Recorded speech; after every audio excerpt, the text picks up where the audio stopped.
wasn't live, so I just went live now. So I want to see exactly where I stopped. Okay, I think I'm live now. I think I'm live now. So guys, welcome back to any episode. Uh, where I'll be talking about how to mix your drums, how to record, um, how to place your microphones, record and mix your drums on the Midas M32. So guys, this is live. You guys are going to see this from um see me go through the whole process from miking the drums uh, to recording, then mixing.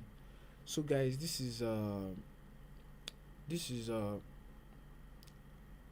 Shure SM58 in my hand. Those of you that are familiar with this microphone, this is a vocal microphone. So a Shure SM58. I don't know if you guys can see it well. Yeah, this is what it looks like. Although ours has fallen down on the ground, so the head is bent. So we all understand the Shure SM58 is a vocal microphone, but I'm going to use this on my snare. And why am I doing that? I'm trying to prove to you guys that you don't really need that $1,000 microphone to record your drums.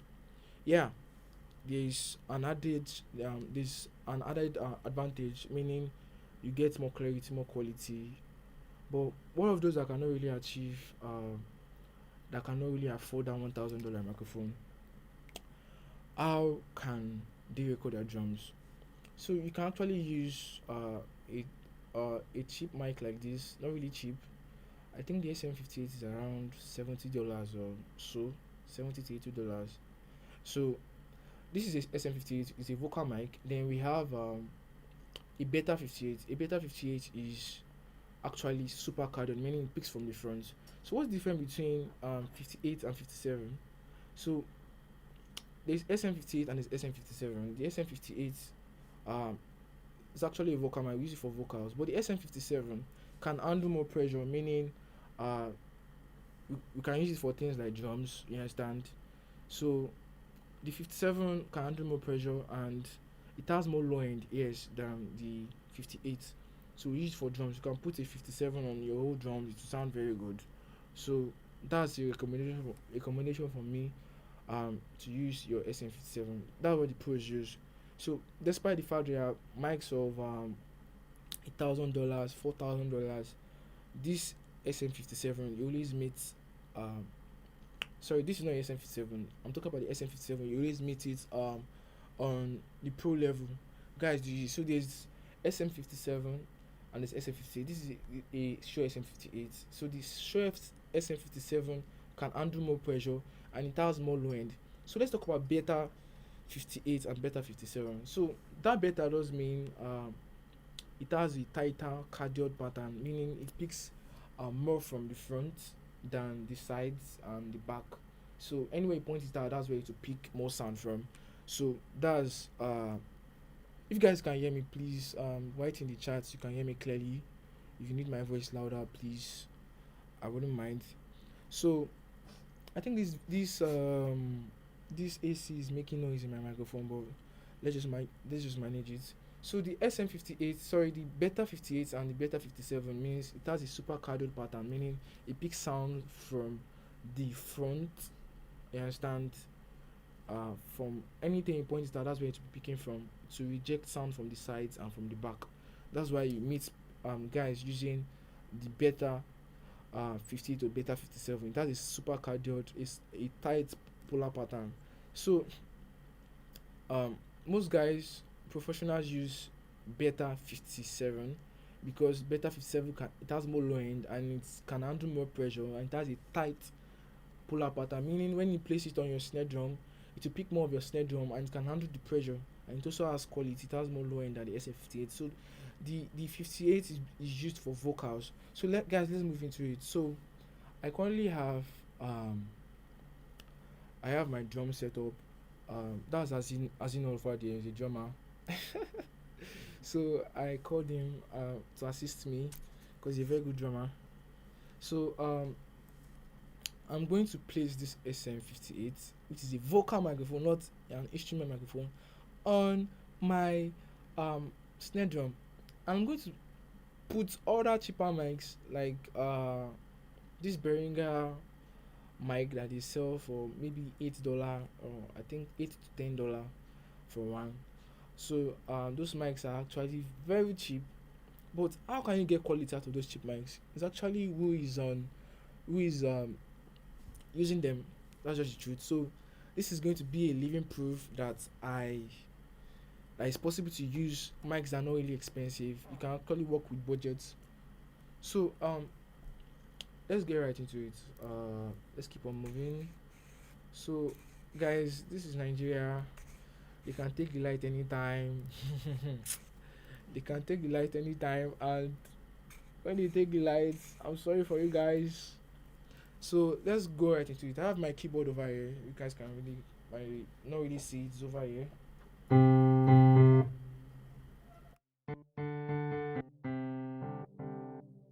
So I have my keyboard over here. Thank you, King Smart. So let's keep on moving. So Jerry's uh, as you know, can you get that snare drum over here? So I really want to talk about the fundamentals, because we don't just place mics on drums and start recording. Your drum has to sound very good. If you're looking for quality drums, it needs your what do we call it? Your drums itself has to be quality. That's just the truth. The drums has to be quality, real time quality. So he's bringing the snare drum over here for you guys to see. So can you be nasty? So if you guys can see this. So we're using Evans reverse dot on our snare drum. It has been beaten, the life has been beaten. So it actually sounds good. But this is how the snare drum sounds naturally. I have my RTA mic over here. You guys cannot really see it. It's actually the one picking my voice. So this is it over here. So if you guys can see this, okay, let me put it over here. So it's the one actually picking my voice.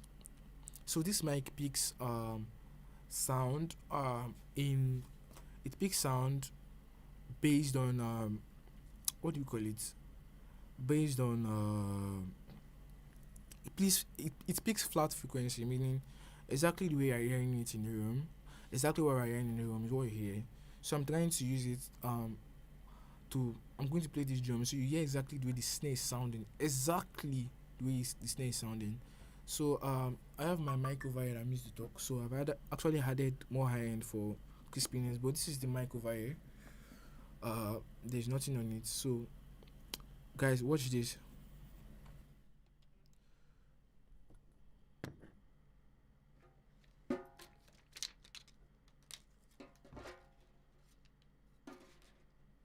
Let me hold this mic.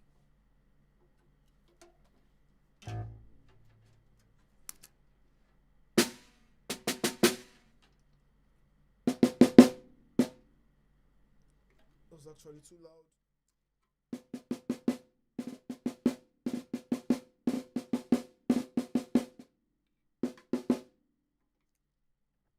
So there's actually a what do we call it? It's actually a ring, e-ring on it. If I move the e-ring, this is way it sounds.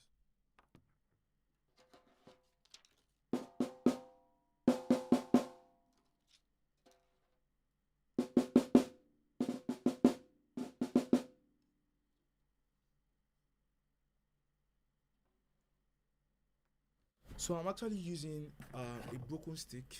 Don't mind me. To play. So that's how the snare sounds. I'm sure you guys had that. If you had that, right? Write down in the comment section. I really want to know. So very good. So let's move back into what we're doing. So that's the way the snare drum sounds. Meaning, when I record, that's the way it's going to sound. That, like, period. That's the way it's going to sound. You cannot record a bad snare and expect it to sound good. That's just the truth. And when miking your drums, there are things you need to look out for. Um, it's as simple as tuning your drums.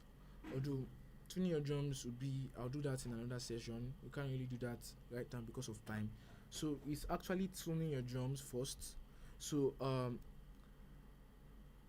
when you tune your drums, the next thing is your mic up. How do you mic up drums? So basically, you want to place your mic at the center of the drum. Meaning, if this is your drum over here, you you can see my hand over, let me transition so you guys can see me over here. Meaning, if this is your drums over here, you place the mic looking at the center of the drums. That's what we do. You don't place it to look at the rim or place it to look away from the drum, pointing at the center. And there's a reason for that. These are mic peak sound. Mic peak sound according to signal to noise ratio. It's not like the way you're hearing it. If I ask Asino to play that snare, Asino play that snare. You can hear the way the snare is sounding. But if you mic it and you place it on the rim, mics do peak according to signal to noise ratio, meaning the way it picks sound, it's anything that's closer to it that will take more signal to noise ratio. So when you point it at your rim, you'll be hearing more of your rim sound than the actual drums. So there are actually things we try to use to correct them. That's why you see guys after miking their snare top, they mic their snare bottom. It's basically because of, what do we call it? It's basically because of they are trying to achieve that quality. They are trying to capture the full identity of the drums. So now let's move right into it. So I have my drums over here. So I will tell him to play his snare. You hear it in the room and hear the way it sounds on. Can you come and take this mic and place it on your snare drum?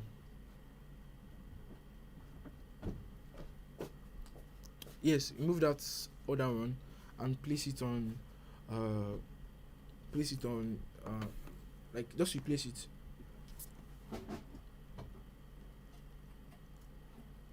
So guys, you guys, for clarification, ask me questions, or this is a live session, like you can ask questions.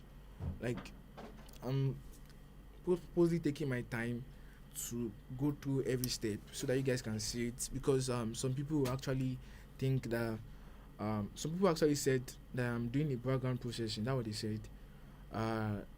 Like they never knew I was actually going live and everybody seeing everything in real time. So that's why I'm actually I decided to do a schedule so that they can see the live stream and join it and wait and see that I am actually live and I'm doing everything live, because they don't know most of my videos are live videos.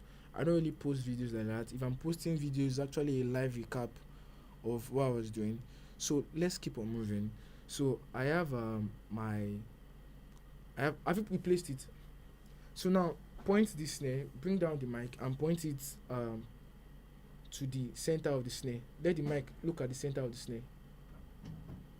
Actually, I wish I had a third mic that I can actually see what he's doing, so that you guys can see exactly what he's doing. I wish I had a third camera, sorry. So I need to confirm. So bring it down, very close, very close, very close. Keep on going down, very very close, like finger away from the snare. Very good. But currently now it's looking at your rim. So point it at the center. Bend the mic till it's looking at the center of your drums. Very good. Very very good. Do the same thing to your thumb 1 and to your thumb 2. To your floor thumb. You see they're already like that.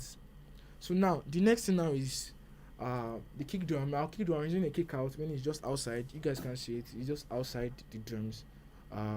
Like at that hole we usually tear open to that's where it is. So if I'm using one kick drum, I'll just use the kick out, not the kick in. I'm not going to put the mic inside. So let's keep on moving. So the next thing now is the overheads, and this one is very important. People don't know it's very very important, extremely important. And I'm going to do what do we call it, a test, meaning I'm going to show you guys how we do position our overheads. You don't just place overheads and say this overhead. You don't just place them and leave them like that and just assume they are capturing real. You have 2 pairs of overhead, and those 2 pairs are looking down on your drums. And the way they are looking down on your drums, if you don't place the snare in the center of the 2 of them, meaning the snare is reaching the 2 mics at the same time, what will happen is the snare will either appear on the left or on the right side, which is not balanced. Because when it comes to priority of making drums, the first thing is your kick drum. After your kick drum, the next thing is your overheads, not your snare. Talking about drums, priority, when you have mics, fewer mics, like where do you place your mic? So the first thing is your kick drum. The next thing is your overheads. So you can actually use kick drum and overheads, and to sound professional, people do it. Jazz guys, people that mix jazz, they do it. So that's so after your kick drum, the next thing is your overheads. Then after your overheads, the next thing is now your snare. You understand? After your snare, then your toms can now come in. You understand? After your snare, which is your snare top, you understand? The next most important thing is not your toms, it's actually your snare bottom. People don't know that. The priority, what kind of quality are you trying to achieve? So from the kick, then the kick is number one, followed by the overheads. So you don't have to use two overheads, you can use one. You understand? So the kick, overheads, then your snare. After your snare, then your snare bottom is next most important. Then your toms. After your toms, then two overheads. Then after two overheads, that's when your what do we call it? That's when your hi-hat now comes in. Your hi-hat is not that important because your overhead is picking the whole drums. So um after your hi-hat, then you now have things like your ride. That's if you want to be very brutal about it. Your ride, and then your room mic. You understand? So that's priority. Your kick drum is the most important, followed by your snare. Sorry, your kick drum is most important, followed by your overheads, then your snare, then your snare bottom, then your toms. After your toms, then two overheads. Sorry, yes, two overheads before your hi-hat. Then every other thing can come in. So that's how it works. So if you guys are following, if you understand what I'm saying, just write that in the comment section. Yes, you are good. So let's keep on moving. So now I explained about the overheads, meaning they have to be together, like they have to pick the snare in the same volume, and also not just in the same volume, they have to be the same distance, meaning the distance between your snare top and your snare bottom must be the same. What am I saying? Sorry. The distance between your left overhead to your snare and the distance between your right overhead and the snare must be the same thing, so that the snare will reach the overheads at the same time. If you are not reaching the overhead at the same time, if the snare is reaching the left overhead before the right, you get this kind of harsh effect. So to tell you the snare is in the left side. So and once your snare is in the left, that's not a balanced like mic up. Your snare has to be in the center, your kick in the center, snare in the center. Then your thumbs, automatically your thumbs will pan, really, because your thumb one is actually, your thumb two is on the right, then your floor thumb is all the way to the right. So you guys should see the natural panning. We're not the ones we're not panning it, it's just the overhead doing that thing. So let's move into it. So as you know, play that your snare drum again. Again. Again. Very good. Now I want you to hear the snare through the snare drum itself. That's the SM58. So let me bring down my voice. You guys might not be able to hear me a little bit because I don't want my voice to mix. Sorry, this mic that's speaking my voice to mix with the room sound, or like the snare coming into this mic. So you guys should watch. Play your snare. Keep on playing your snare. Good.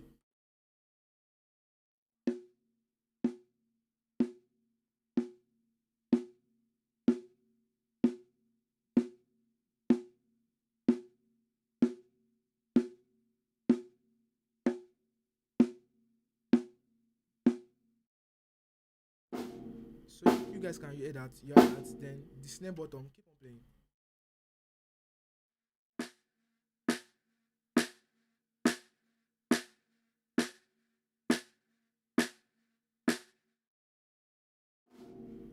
You guys saw that. Then your thumb one, please.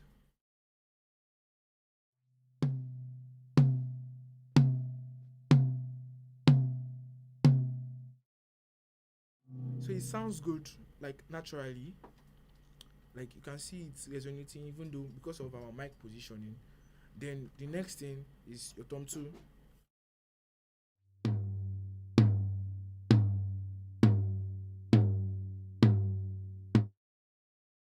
and then your floor thumb.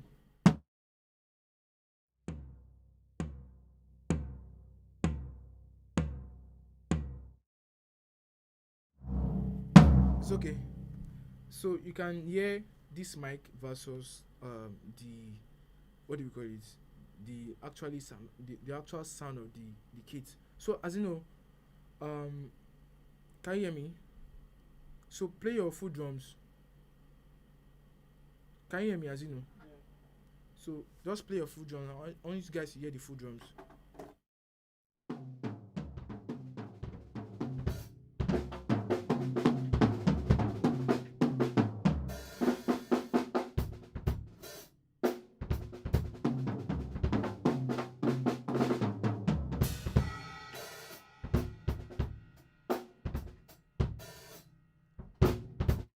So hold on.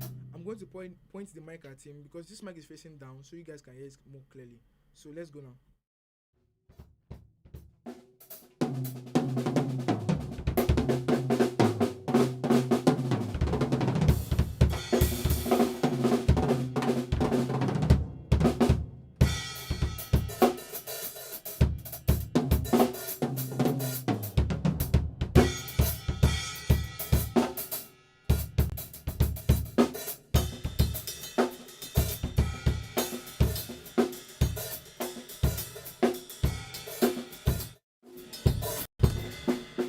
So that's exactly the way the drum sounds in the room. You understand? That's exactly the way it sounds. So now let's gain. The next now to do is, now I've mic'd my drums. I have all my drums. That's the SM58 on the snare. Then I have this other mic. I'm going to move a little bit. Okay, as you know, please can you get this mic on the ground? Yes, this mic on the ground. So I want to show you guys the mic that is on my snare bottom. The sound that is on my snare bottom. So this is what's on my snare bottom. What is this? A Behringer. I don't even know what Behringer mic is this, but look at it over here. Let me show you guys. See, look at it.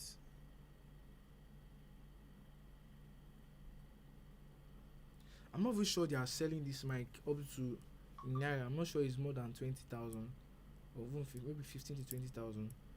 But it did the work. That's the main like objective. So now, as you know, let's work on the overheads now.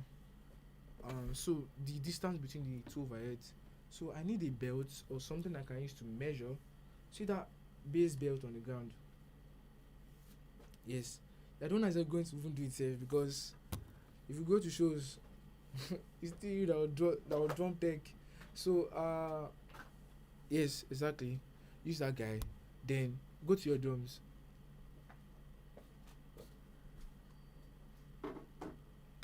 Now, this is the how these guys get their snare to be in the center. Now put one side of the snare, one side, just pin it on the center of the snare. Very good. Then stretch it to the first overhead. Where is it reaching? Mark that place in your hand that is reaching. So the rest that is overlapping, you bend it. Okay, yes, exactly, smart. Now, yeah, bend that the rest that is, yes, exactly, bend it. I don't know if you guys can see this. Let me shift my camera so where you guys can see this. Very good. Then focus. So is it touching the head of the mic? Yeah. Stretch the thing, like give it tension. Now take it to the other microphone. Is it the same distance? Now you have to pull that other mic. You have to pull it to when, like pull the stand to when it's reaching. So just notice, drop it and pull. Exactly. Now check again. Small.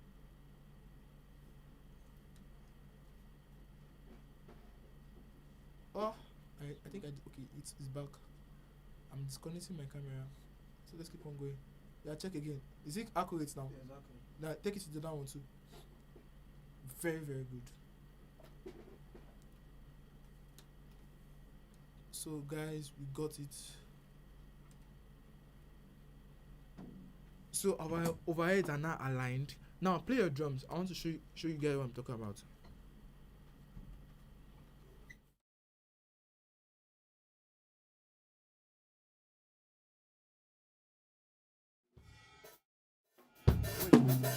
Wait, should I play that this guy?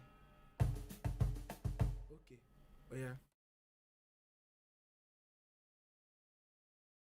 So guys, I want to show you the way the overhead sound.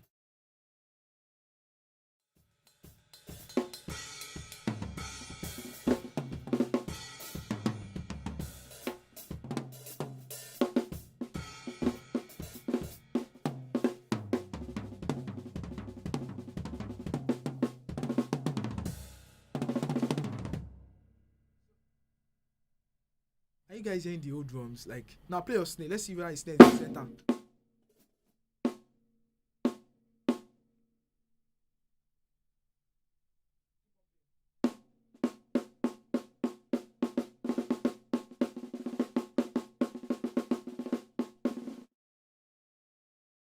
So now what I noticed was now when you use different cables, the cables that is marking my two overheads are actually different. Meaning I need to gain one side of the cables. The gain is different. So I need to unlink my gain, go to setup over my console and unlink when it comes to link, unlink my delay and distance. So now I cannot change have different gain on the two mics because they actually have the same gain. Now play your snare.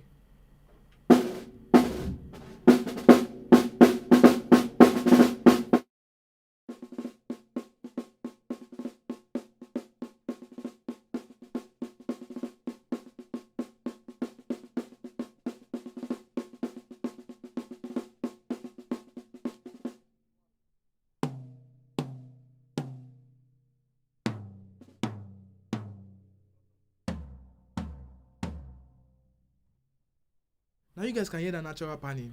It's actually the tom one was in the left tom, sorry, the tom one was in the center, tom two right, then floor tom like all the way right. So that was natural. You understand? Because yes, on my board, I did what do we call it? I did like I panned them. So they actually panned. So if you look at my pan here, this is the. Let me focus this camera to when it's looking at my pan. Well, okay, very good. Let's bend it a little bit to this side. Very good. So this is my overhead right. Span all the way to the right, then all the way to the left. So it's actually telling me the difference. They're actually picking the same thing, but because of their different positions, you understand, like they will give you a sense of stereo, like the way it actually sounds. So guys, let's go into recording the drums now. So I'm going to open Cubase. Let me open Cubase right now. I think Cubase is already open. So you guys will be able to see my streaming software.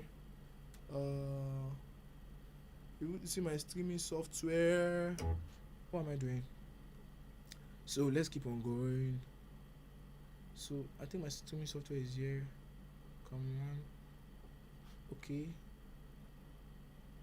Transition. Then show me Cubase. I think I was doing something the other day. Let me cancel. Don't save, delete. So let's open new file on Cubase. Import, sorry, new project. Then let's do empty. Create empty. So guys, this video is sponsored by the Tap Entertainment. Yes, this is they gave me this space to do whatever I want. So this is sponsored by the Tap Entertainment. So it's a studio, do live recordings, do rehearsal sessions, do a lot of things, and I'll add them to my bio. This laptop is going off very very soon, so let's keep on going. So I want to make sure you guys are on my screen. Very good. So all the way, let me go back to this guy. Yeah, it's showing. So please, quick question, not concerning the drums too, but please Do you process your keyboard during a live show? My keyboards are always flat, meaning they are flat. Like I'll just do a little bit of low cut. The keyboard already sounds good, so there's no need to do a lot of things. Or maybe I can cut some frequencies because of what do we call it? Because of um what do we call it? Because of um um masking. Sometimes your guitar and your piano, because they're in the same frequency spectrum, they will mask. So sometimes I have to cut out some frequencies in the piano so that my guitar can cut through these places. So that's for what do you call it? That's for um processing on my piano. Then he said the raw tones on my drum sounds good. Thank you very much. Somebody said awesome. Thank you. Somebody said this same guy. Will you do parallel compressions on the drums? Uh I will do parallel compression. Actually, I'll do parallel compression, but no, I might not, because this what I'm trying to do doesn't really need it. I'm trying to mix like drums.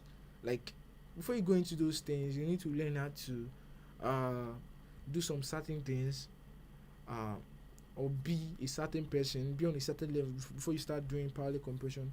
So guys, let's go back to Cubase. He said some keys sound like crap. Of course, some keyboards sound like real time crap. So let's go to studio. I need to do studio setup, aggregate device. Okay, I think on my aggregate device, I have my, what do you call it? I have my DN32 selected. Very good. As you know, please, while you're less busy, do you know what? Help me bring this laptop charger. Is inside the room, because laptop, I know this laptop can last for 1 hour, but I don't just want to risk it. Then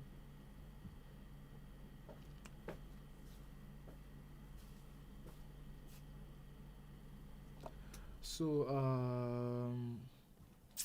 what am I doing? Okay, what was I trying to do? Okay, now let's record drums. I need to. It's inside this. You see it? It's inside on top of that desk. So let me create my recording channels first. I said empty.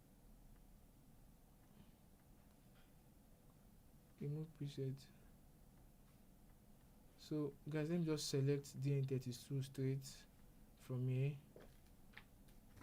DN32 live, very good. Switch, very good. Okay, then under DN32, let me create. I'm only trying to record.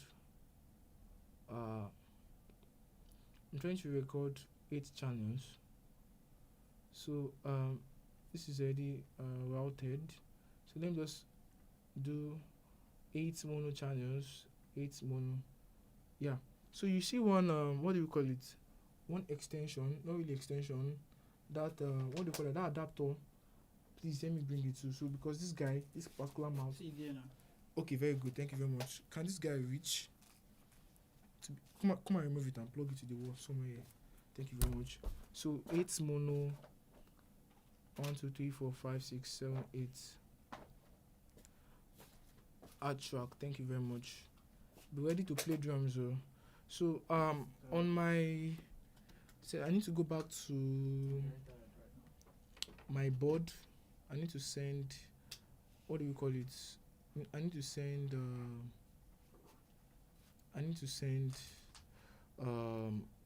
what do you call it? My channels from here to my DAW. So I need to come over here. Can you guys see my screen? Let me see if I can zoom in. Okay, zoom in. Then do this. Then focus. Yeah, it's charging. Thank you very much. Then go to my routing. So I'm using 9 to 16 on my board because these other sides on my what do you call it? These other places on my board are very bad. So you guys can see. Let me transition. These guys over here are bad. They are not even moving. I think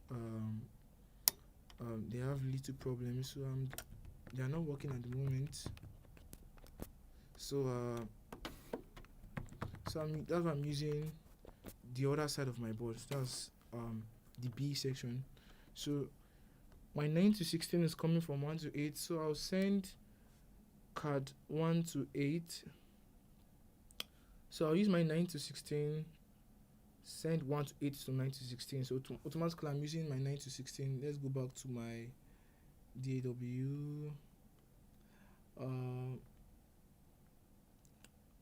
And transition to my DAW. That's Cubase. So I'll just do 9, then 10, 11, 12, 13, 12, 13, then 14, 15,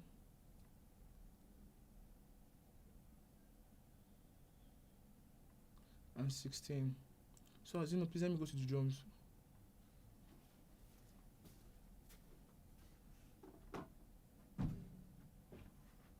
Play your kick drum. See your snare, snare. Snare again. Tom 1.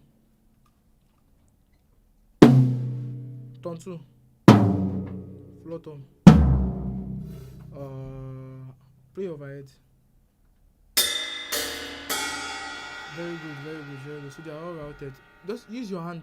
Just beat the body of the overhead. Yes. I'm not seeing anything. Clap in front of it. Oh, yeah. I just saw that. Do the other one. Do the same thing to the other one. Very good. It's working. So the next thing I want to do is to gain, meaning you need to gain stage your drums. So this is my 1 and 2. Oh, I made a terrible mistake. And terrible mistake is my 1 and 2 is what I'm sending to my DAW. So it's actually my left and right that's going to 1 and 2. So I need to send my my kick to somewhere else. So I need to do user.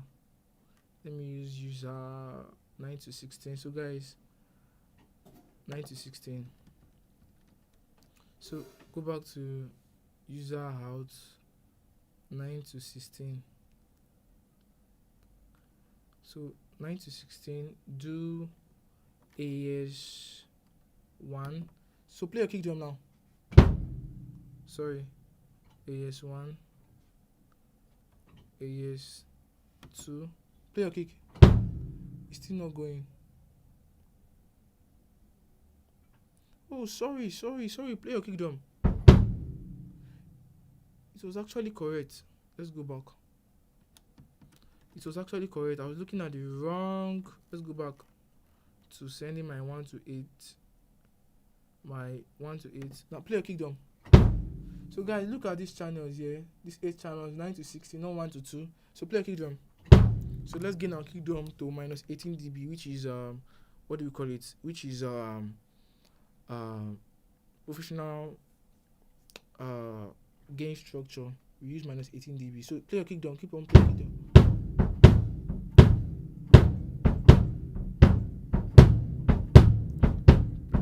Play it like you play it when you want to play. So that guys, that's 18 minus 18 dB. If you look at it very well, play very well.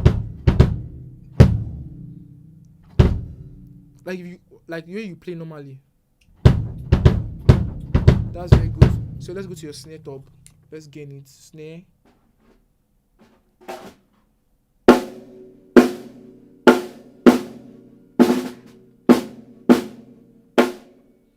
That's very good. That's reaching 18 dB. Snare bottom. Continue playing your snare.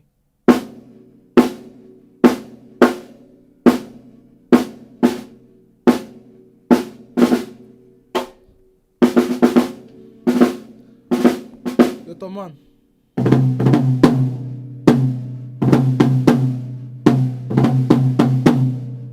Tom 2.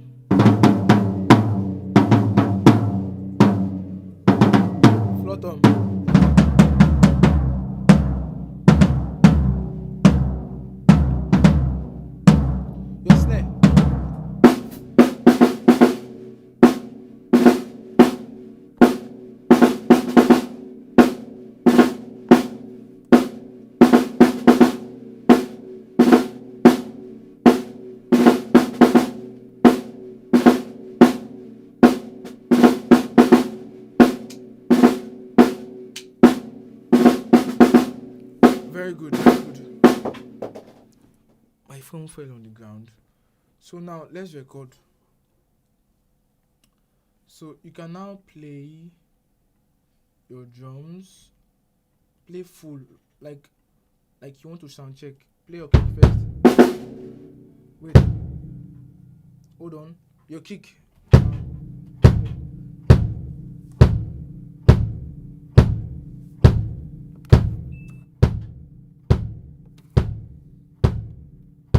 Your snare now.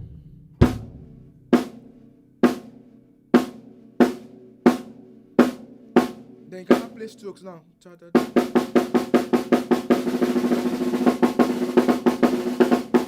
Nice one, Tom one. Triplet.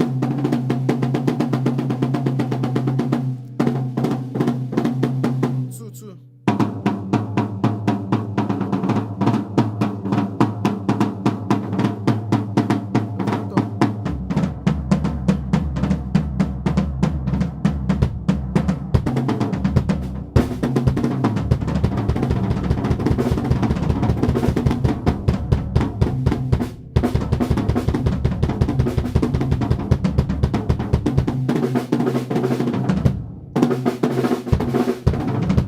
That's very good.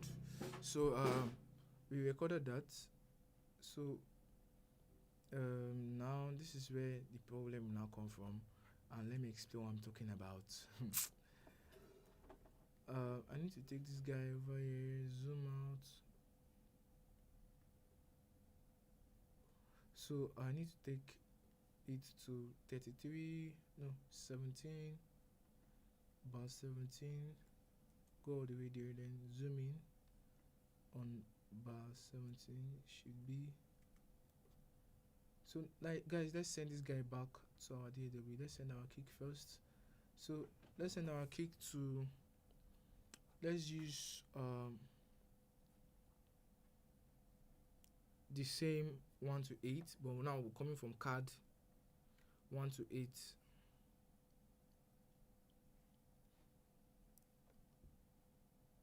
No, let's use card 916. So let me send it back to my board. So I need to send my tracks back. I need to check if I'm live. Okay, I'm still live. Very good. So let's keep on. Let me go back to Cubase and send this kick drum. I need to create my return buses. So output, create 32 mono. Very good. Then send this one to 9. Then this one to 10.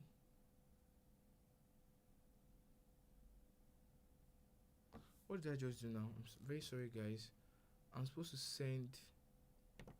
come to my input on my board. I'm very sorry. Okay, let me just keep on routing it. Come to my input. So my 1 to 8 will come from 9 to 16 from card. So you can hear my kick. Very good. Then send my snare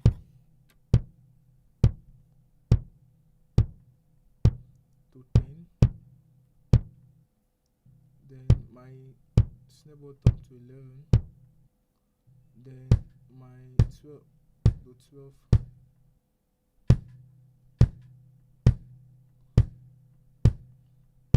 Then this one to 13.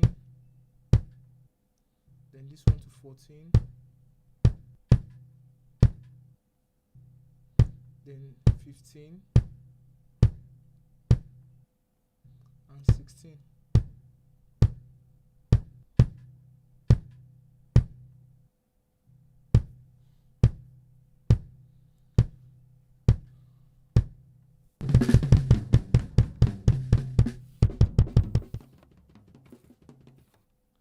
So you guys can see his drums. See, this is where the kick sounds naturally. As you know, can you hear that in your ear? Yes. Okay, let me send everything to your ear. Sorry.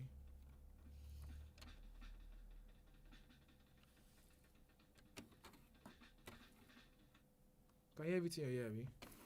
Very good. So guys, listen to his drums, natural sound of his drums. So This is kick. This is snare.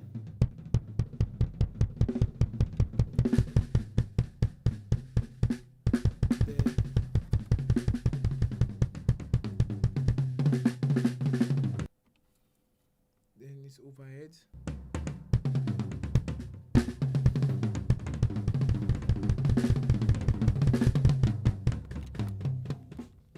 If you listen to the overheads, you can see the overheads are panned. As you know, you can't hear that because you are using a P2 and it's in mono, it's not in stereo. So I can actually hear the panning.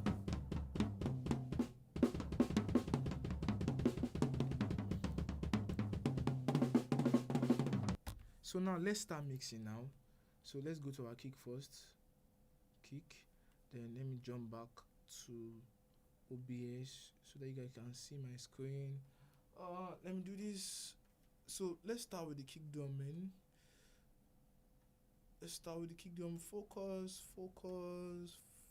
At least not on focus. It's not on focus. I think it's now on focus. No, I think I need to go like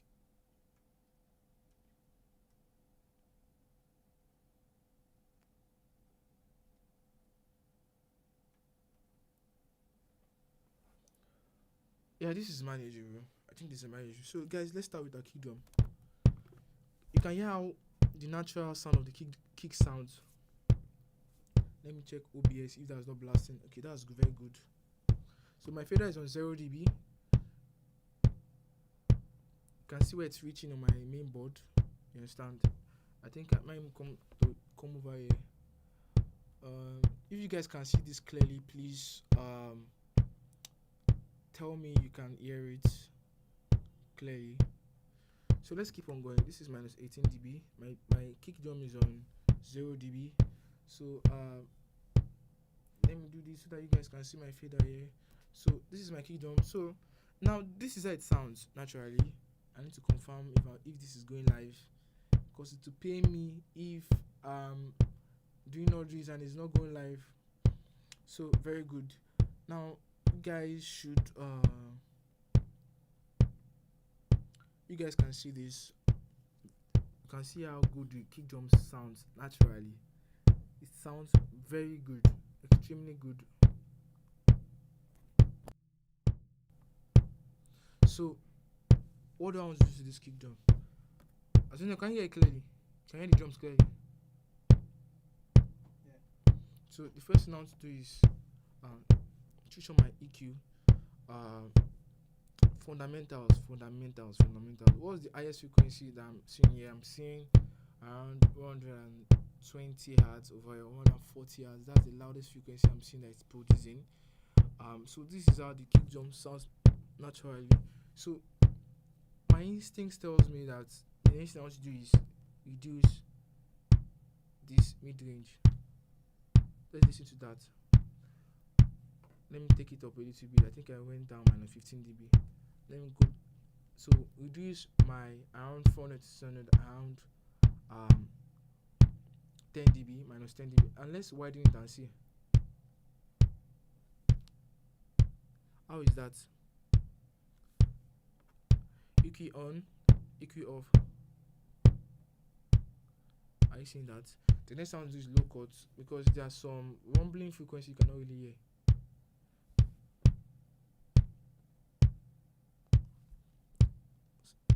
So low cut to around 38 hertz. Then I want to use my band 1 to boost my low.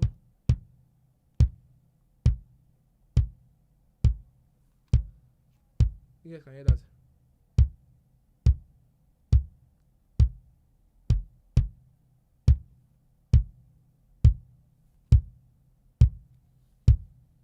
So you see this particular guy over here, let me use my band 3 to boost it up a little bit. This guy over here.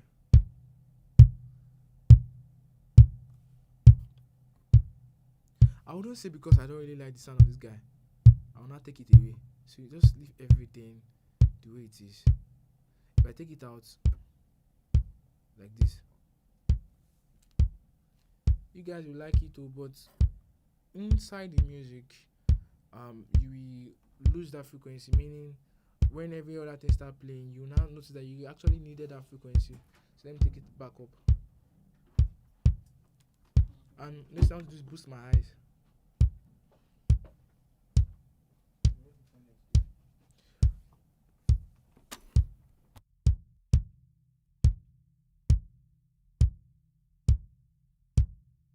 So let me continue. So EQ on, EQ off.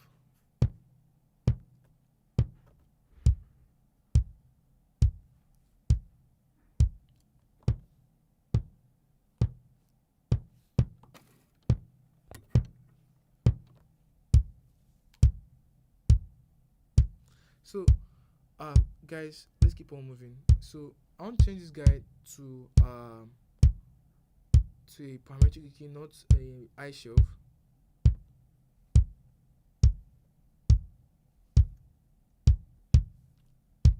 Because yeah, some of you like that bite, but sometimes because of some certain things.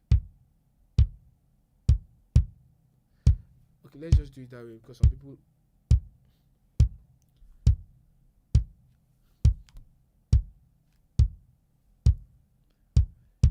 So and so I talked to you guys of how I'm able to get a perfect kick drum.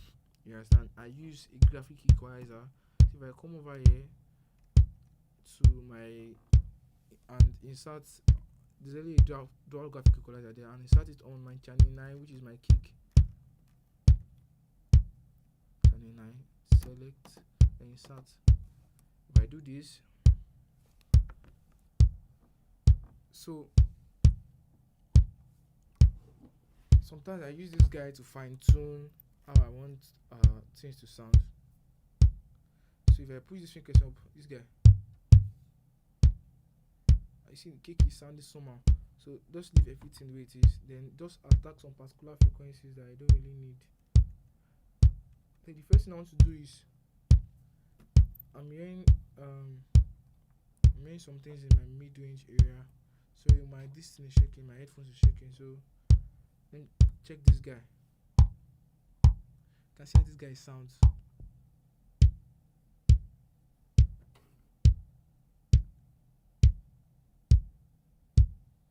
Let's go back to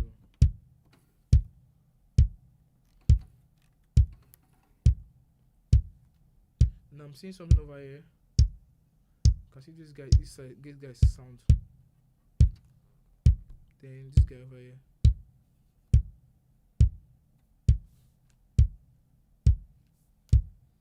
This guy is shaking seriously.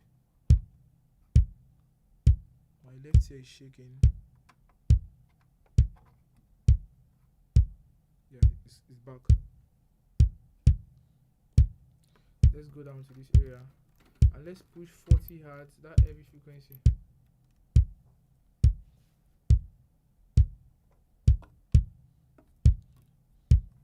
This guy is shaking. Then let's take out 25 and 35 hertz. Sorry, 20 hertz and 25. You don't need them.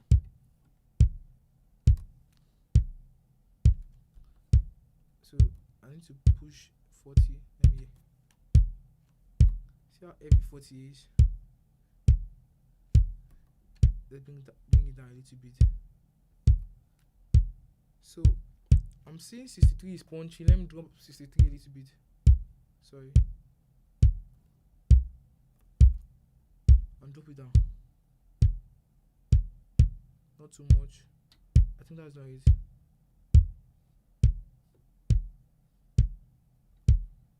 Sometimes you can't really get that exact thing that is disturbing you.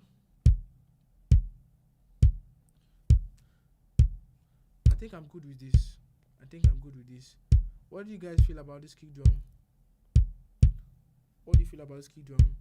I want to hear your comments before I move. So I think this is okay to me. Then the next thing I want to do is compress my kick drum.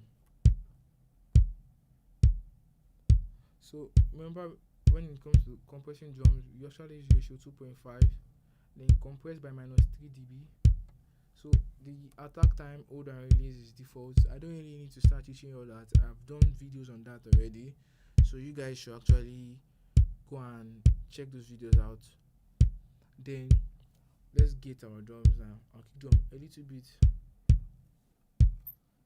Put our attack time on like 2 milliseconds. And take our hold up to when the full drum is passing through.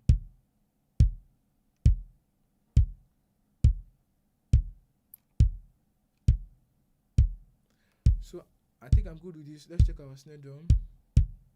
Let me check my snare drum. Let me route. I think my snare drum. Okay, let me move this guy to where my snare drum was playing. So snare drum.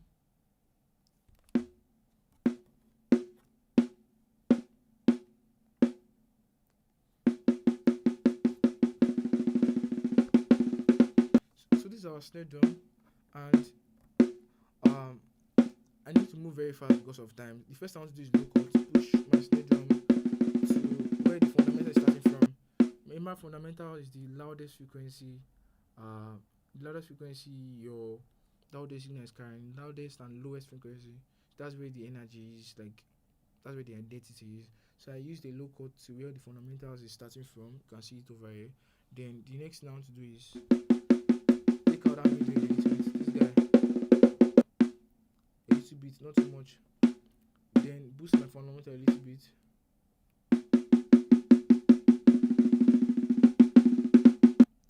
Then let's add high end to our drums.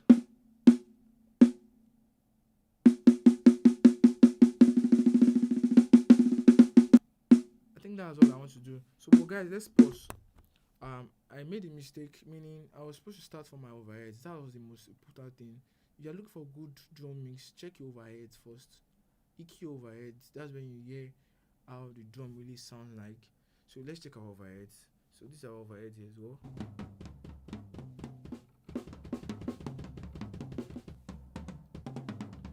So our overhead, just low cut. So around, let me do so around 1K, that's okay. Then cut away the boxiness a little bit. And mind you guys, if I was mixing jazz music, my drums would actually be like this. Yeah, I actually have to bring down the low cuts of the overheads when it's picking the cymbals very well. So let's take it up. It didn't play cymbal here, so that will actually confuse me of what to do. So let me pause to when it comes back. So let's go back to our snare. So this is our snare top. Let's check our snare bottom. I was not even done with my snare top. I've never done compression. Let's go back to our snare.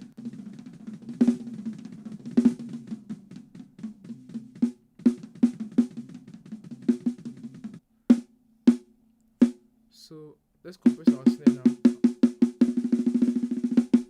Attack on, let's say 9 milliseconds. Compress minus 3 dB.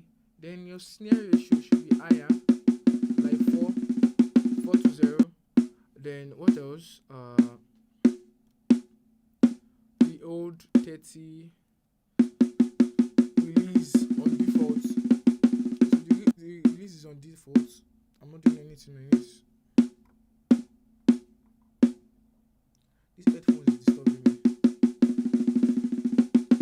So let's keep on moving. So the next thing I'm going for is after compressing is gating.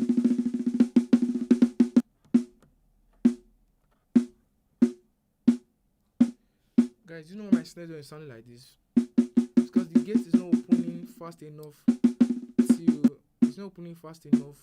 that it's taking away my transient on my attack. So I need to reduce my attack to 0. So when it's picking, I see it. The attack has come back. Let's bring down our threshold to when it's entering real, and take our hold to around 100 and release to 258. That's default. Now let's check our snare bottom. Then and you can see how that cheap mic is sounding like. Let's make it work. So let's look out to where fundamental is starting from, then EQ, take this guy out, then this guy too. I'm seeing one nasty frequency over here. This guy over here, very nasty.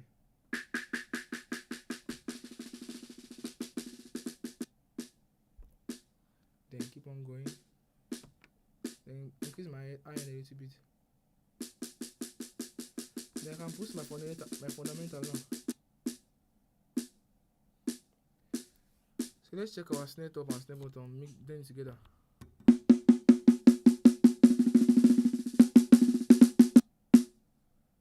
Are you seeing how sweet that is? So guys, there's one thing about snare top and snare bottom. Now you have a mic that is facing like this. Let me transition so you guys can see me. You have a mic that is actually facing up, looking at the snare drum like this. You now have another one that's facing like this, looking upward. So they will actually be out of phase, meaning when you beat the snare drum, the upper mic, the first terminal to first send is I don't know if it's a positive or negative, but the coil will move outward, while the one that under, like when you beat it to move inside.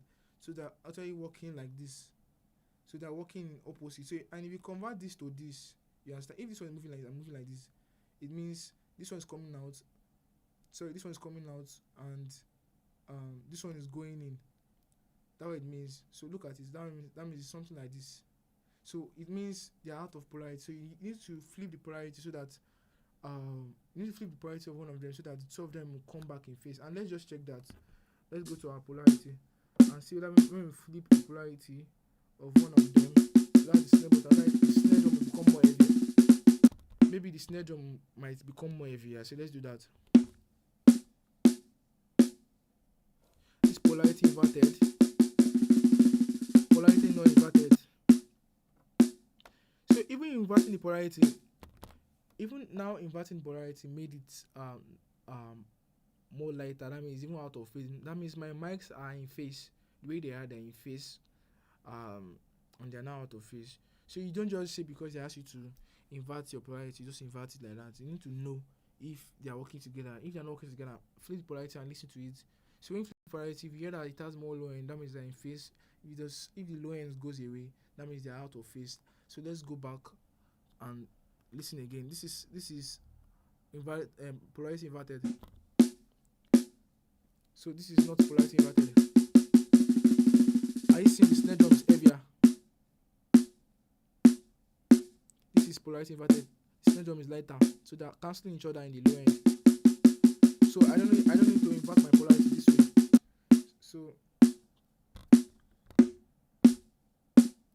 So this is my snare top and my snare bottom. This is EQ on my snare top, EQ on my snare bottom. So let's compress our snare bottom. So compress. I told you I do harsh compression, meaning attack on 0, release on 0. I'm trying to pick all details, all the ghost notes to be the same volume. Then ratio this way. So let me play again. Then I'll now drop my threshold system. So it's compressing like -12 to -15 dB. There's blend.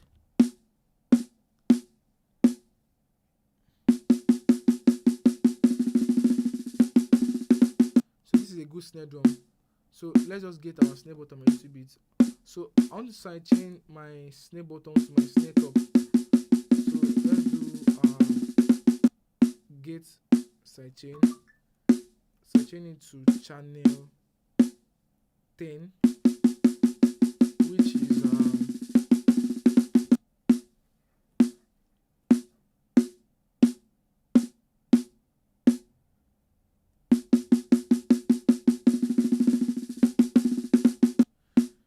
so if my snare top is not playing, my snare bottom is not opening. That's what it means.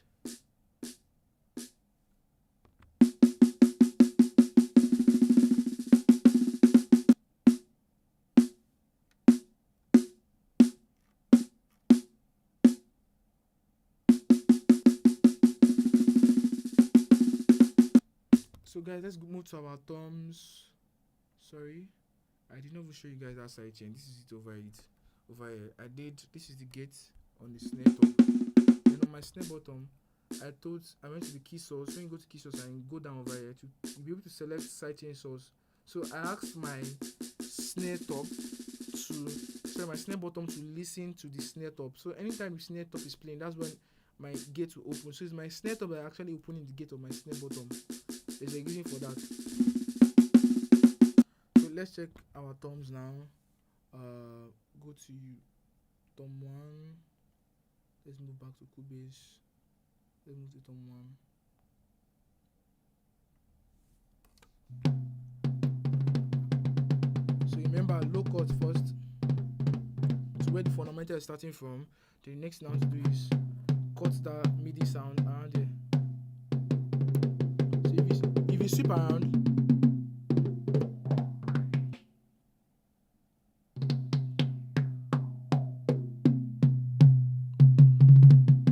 that's where the fundamental is. That's why it's heavy. So I need to take out this boxy sound and widen it a little bit. Then take out those other ones too that were around there.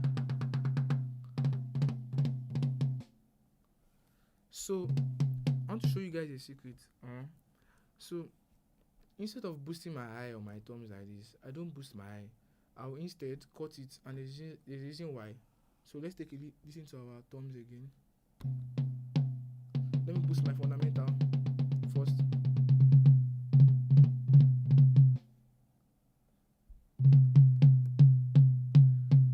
Do you know why? There is high end coming from the snare top. So if you look at your snare top, are you seeing there's already bites coming from the snare top? So if I add it, it will not be much. So if I don't know if you guys understand that. So let me cut out some boxiness from the overhead and bring up the high end a little bit. Are you seeing high end is coming as I'm muting the overhead? High end is coming from the overhead. So some high end is already coming from the overhead already, and it's adding to the bite on the tom. So that's why you don't really need to start pushing your bite up. You don't need, I say pushing your bite, pushing your high end up. You don't need to really do that because there's already high end coming from the overhead. So that's how it works.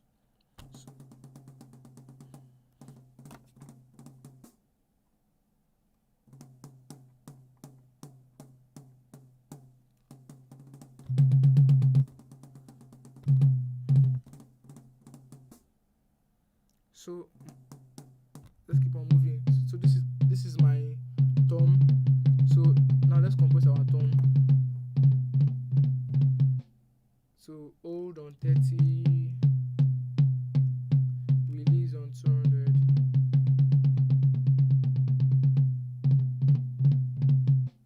Let me decrease my attack a little bit. Then gate.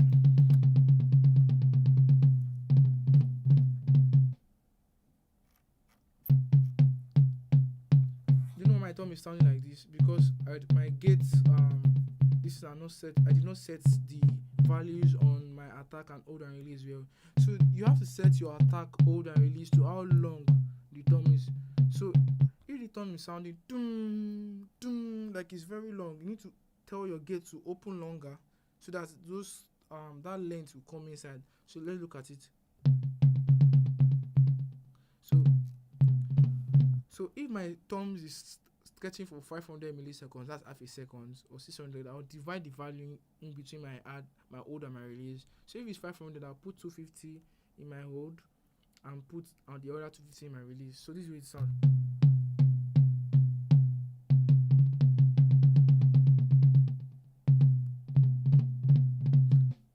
So this is good gating. Then let's move to our tom 2. So I just need to do copy and paste. Let me do library, then save. That's what I like doing. I don't like wasting my time. Save.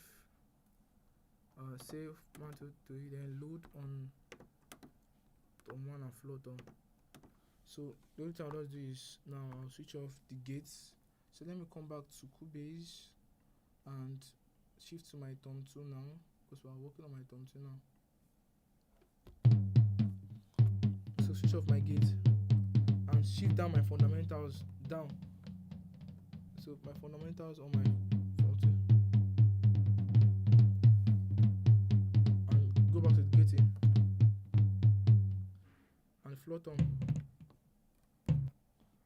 Off the gate on my floor thumb, come back to my EQ, take my low cut back, then let's listen to our floor thumb.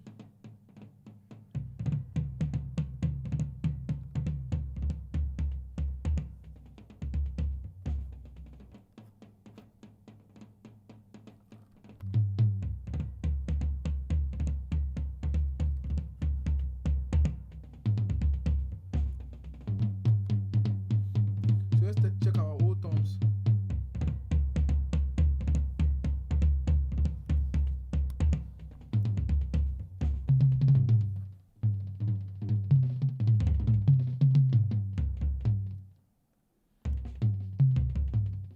I need to gain my floor thumb a little bit.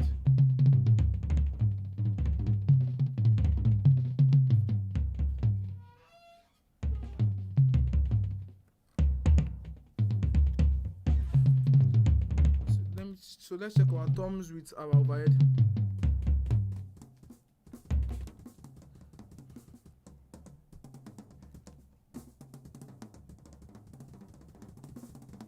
How are you? So you can see thumb 1 is all over to the left. So let's put our thumb 1 to the left. Then thumb 2 in the center. So let's use the center.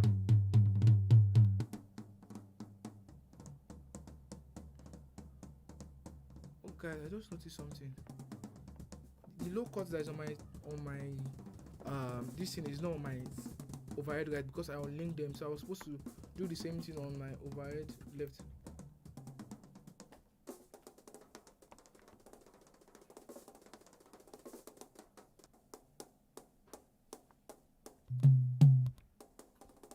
So I need to set my pan to where exactly I got it. Then thumb 2 is a little bit to the right, then bend my thumb 2 to the right. Then floor thumb. This is over to the right then.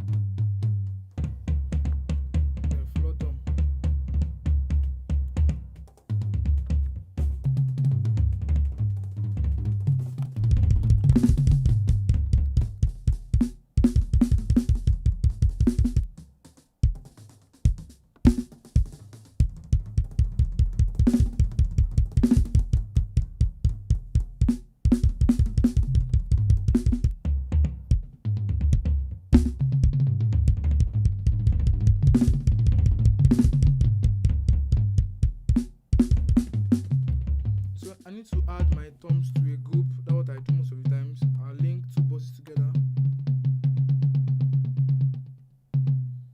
So let's link bus 11 and 12 together. Then take it up. Then change it to a subgroup. Very good. Then move my thumbs inside it. So I'll move my thumbs from the main stereo until I now send this guy to the main stereo. Now can I EQ this group? What I'll first do is increase the low end of everything. Sorry, a low cut first. Then can I use my 2 to increase the fundamental.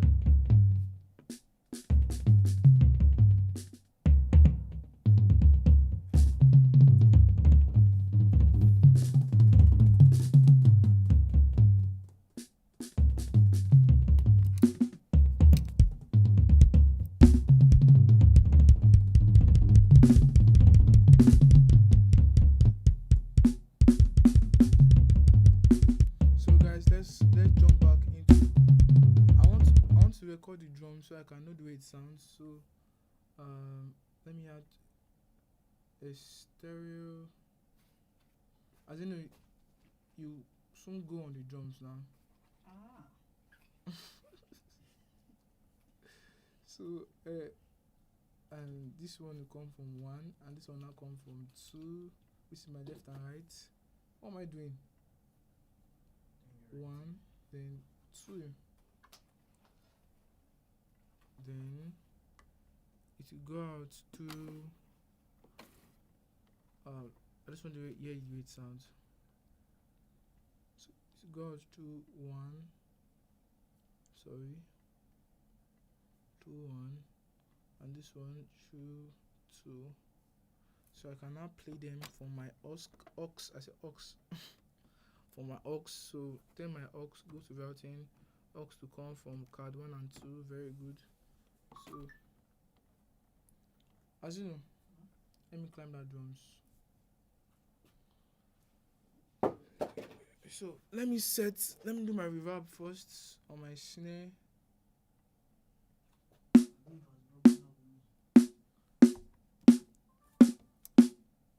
Yeah, your wicked babe.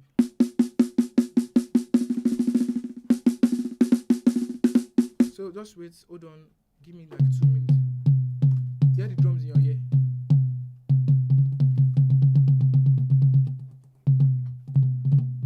So I'm using 2 reverb, one very long one, and what do we call it?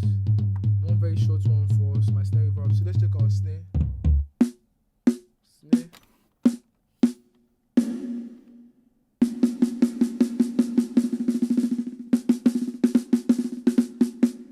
Then the small one. Let's go back into the long one.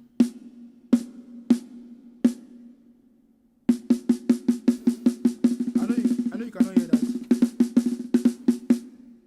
Can you hear the reverb now? On the snare. Let's check the kick. Can you hear the kick? Well. No reverb. Yeah, there's no reverb on the kick. So there's reverb on the snare. Then reverb on my toms too. Check on my toms.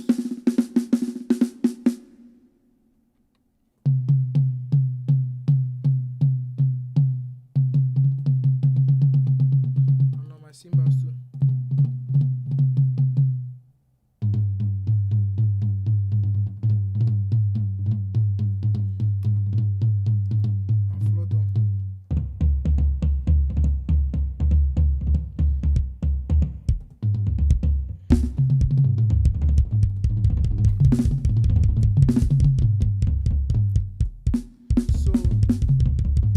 I need to compress my toms, my old toms. That other side you were playing, I could not understand what you were playing. So let's compress our old toms. That's our tom groups. Let's put the release on auto.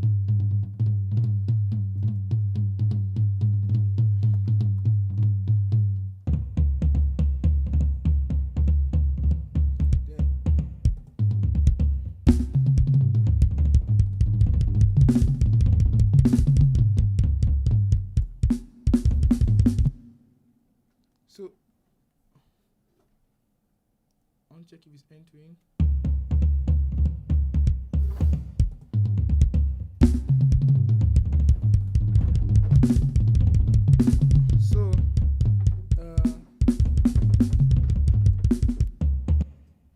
So play your full drums first. So guys, you will not be able to hear me for some time. So start playing. I want you to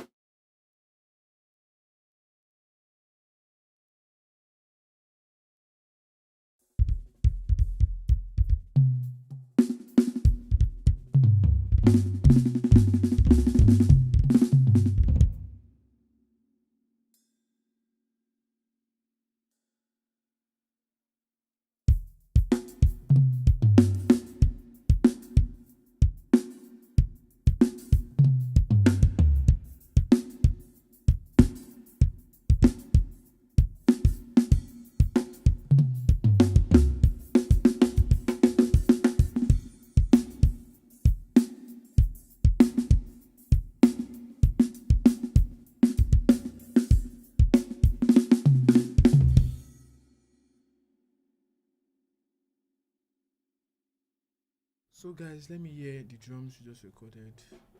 Let me hear the way it sounds. So some pan over to the left.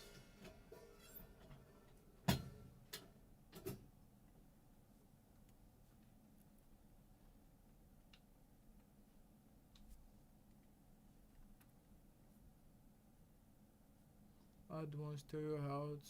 Yes, okay. And the stereo is 1 and 2. Am I sure? Very good.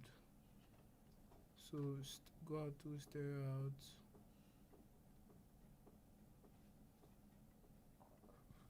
Stereo out. The other one too. Choose stereo out. So let's listen.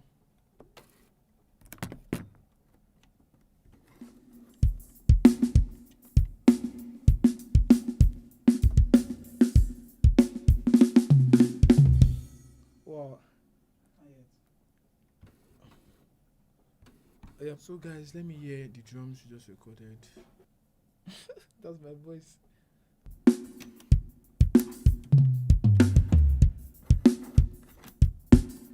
Never the hear.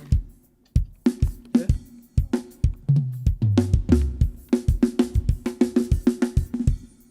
How far?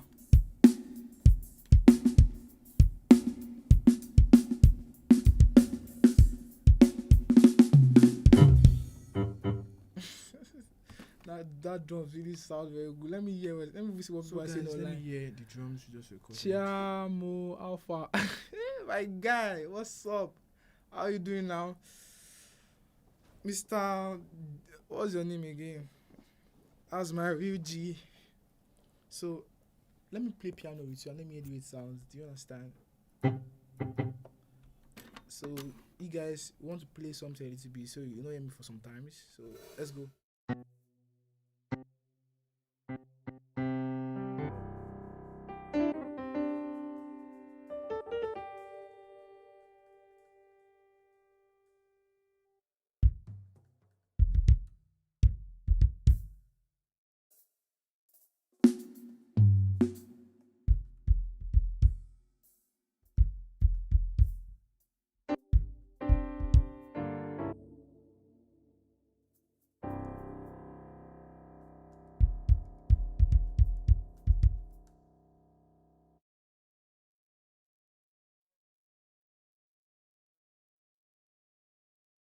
So I'll record. I want to hear how loud the piano is. Very good.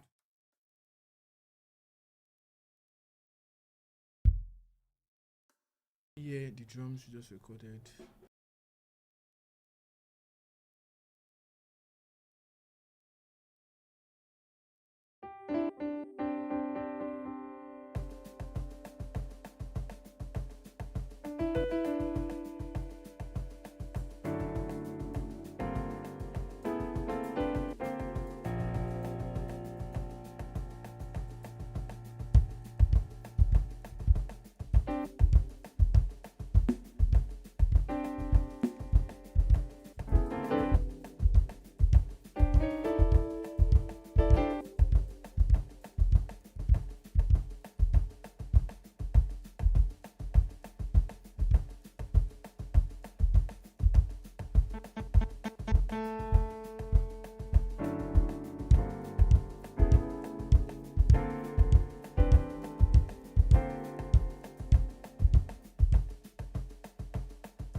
So let me hear that. Just hold on.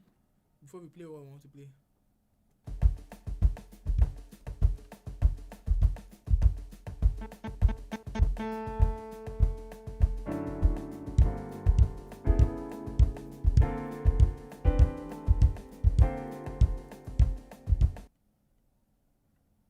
Just hold on.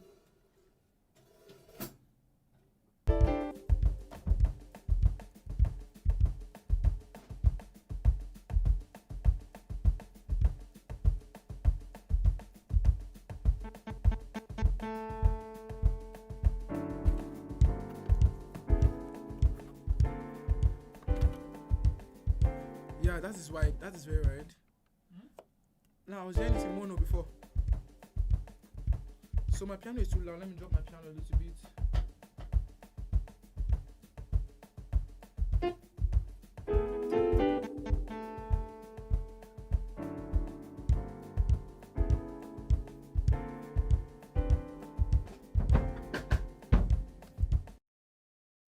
So, guys, we want to record something. You guys should listen and be blessed.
How does it come ahead?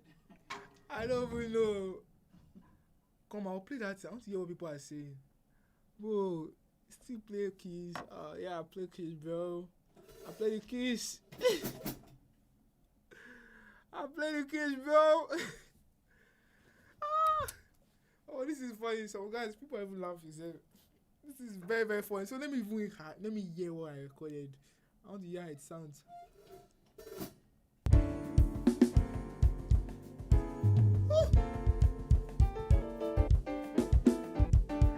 Jesus Christ!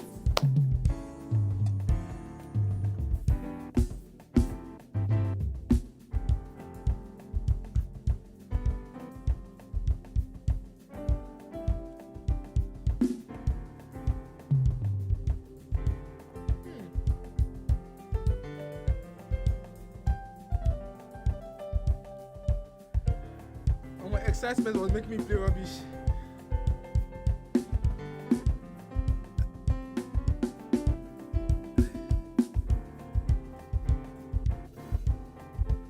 Wow. I hear the tone. See, you are hearing rubbish in your ear. I mean, you are hearing mono. I'm hearing stereo. So it's sweeter in my ear. Come on here in my ear. Come on. Hear the tone, bro.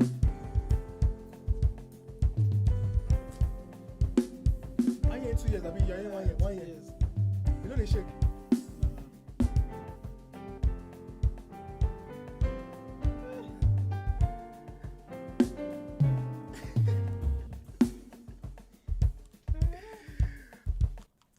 This song they recorded live.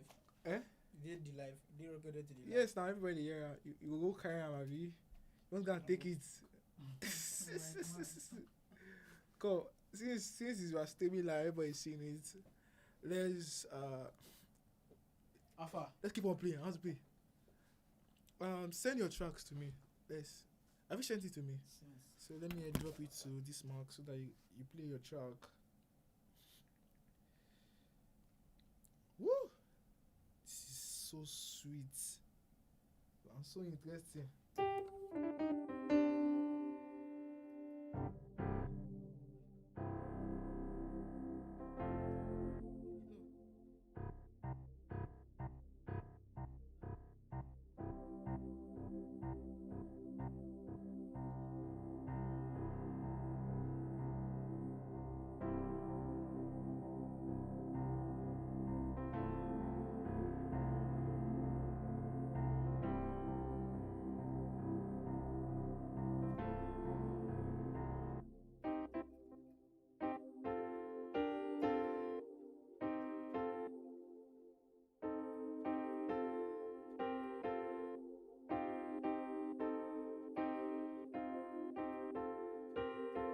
So let's play something.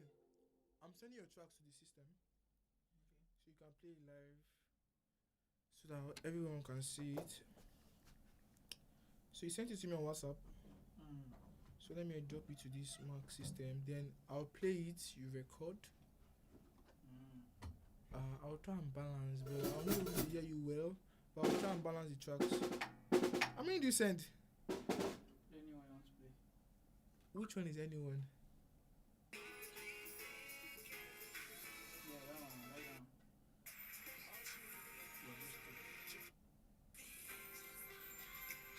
one. Which one do you want to play? Those three.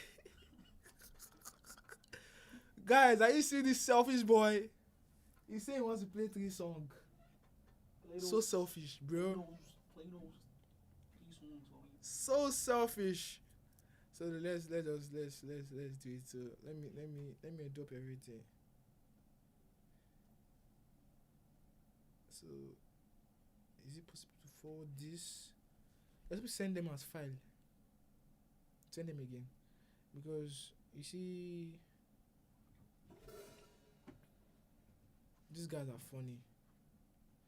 I'm coming. Let me see if they can be sent. Let me see whether they can. Wait, I think it's being sent as documents. Let me see. Accept on this guy. Whew. So I've seen them. Let me try and import them into Cubase. Let me create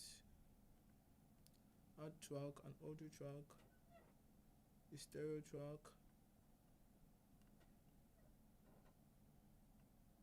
stereo in, stereo out, then add track. You guys are enjoying this live? Let me know. So which one exactly am I importing? But you play my music first. No. To of course, so they go house. So import audio. So let me see that the 4 of them will import, because Cubase is funny. Open. Okay. See mix, don't mix, bro. So now that those guys have seen this live now,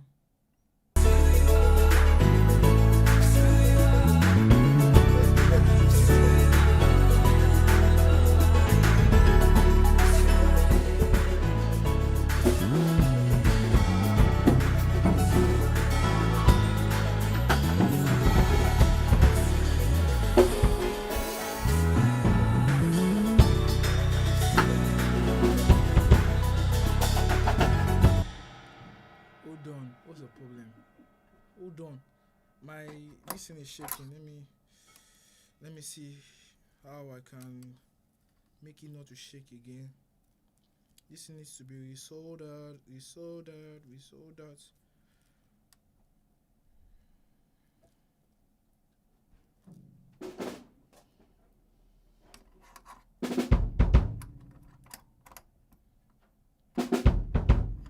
I shouldn't have done what I just did now. It's now one side that is working, the other side is not working.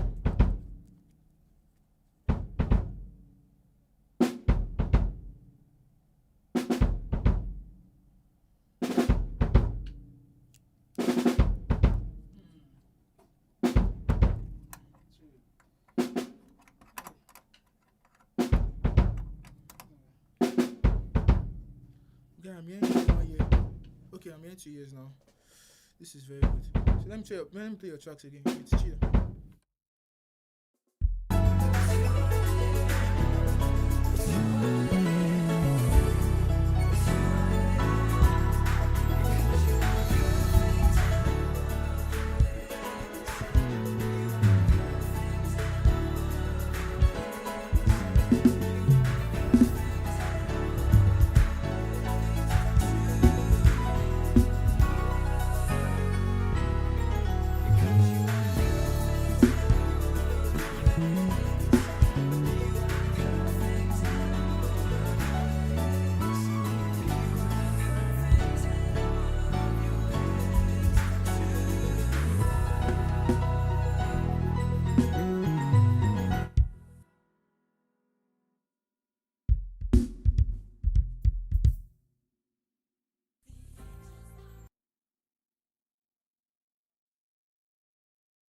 Trying to balance you with the music.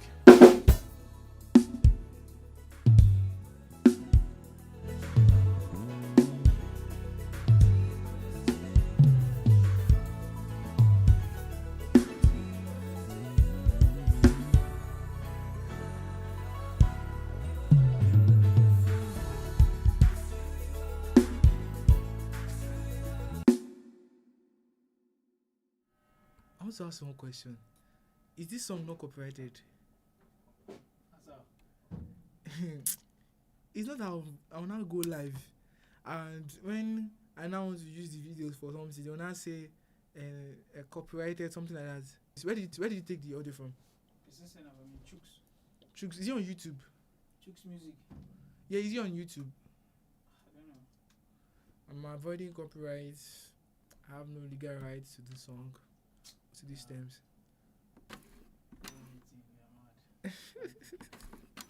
So play.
Sweet. Let's keep on going.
is Gaza Jare.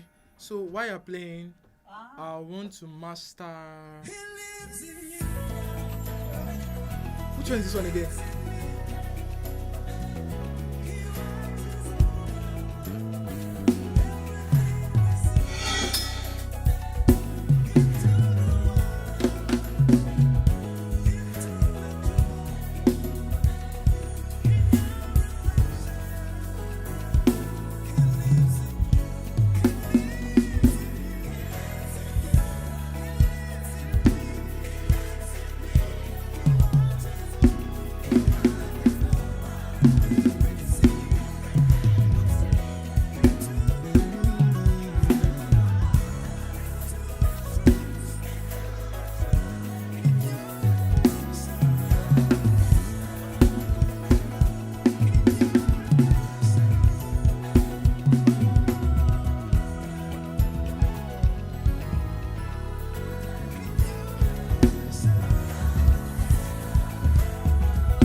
So guys, I want to add parallel compression. Somebody really wanted me to do it, so let's link our boss 1 and boss 2 together. Configuration link. So our boss 1 and boss 2 is linked, then put it on subgroup, confirm, then go to home. I don't know if you guys can see this, so I need to zoom in so that you guys can see this.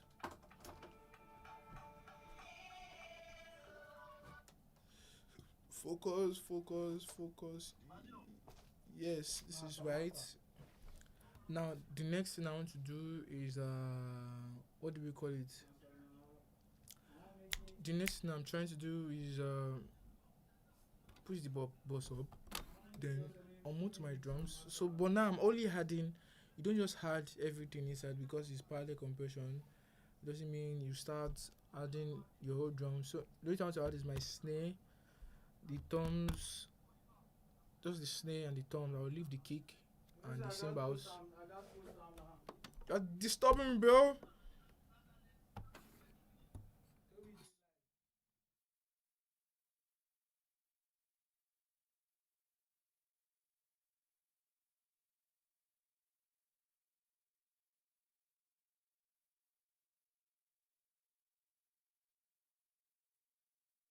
Who is that? Stop disturbing my live stream, bro.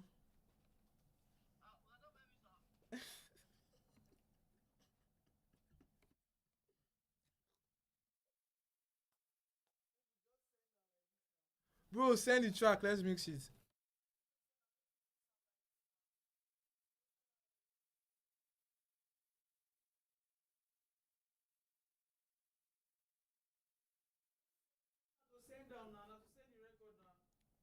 So guys, I'm adding just the snare, snare top, snare bottom, tom 1, tom 2, floor tom. I'm adding the cymbals and the kick, and there's easy for that. So let me adjust it.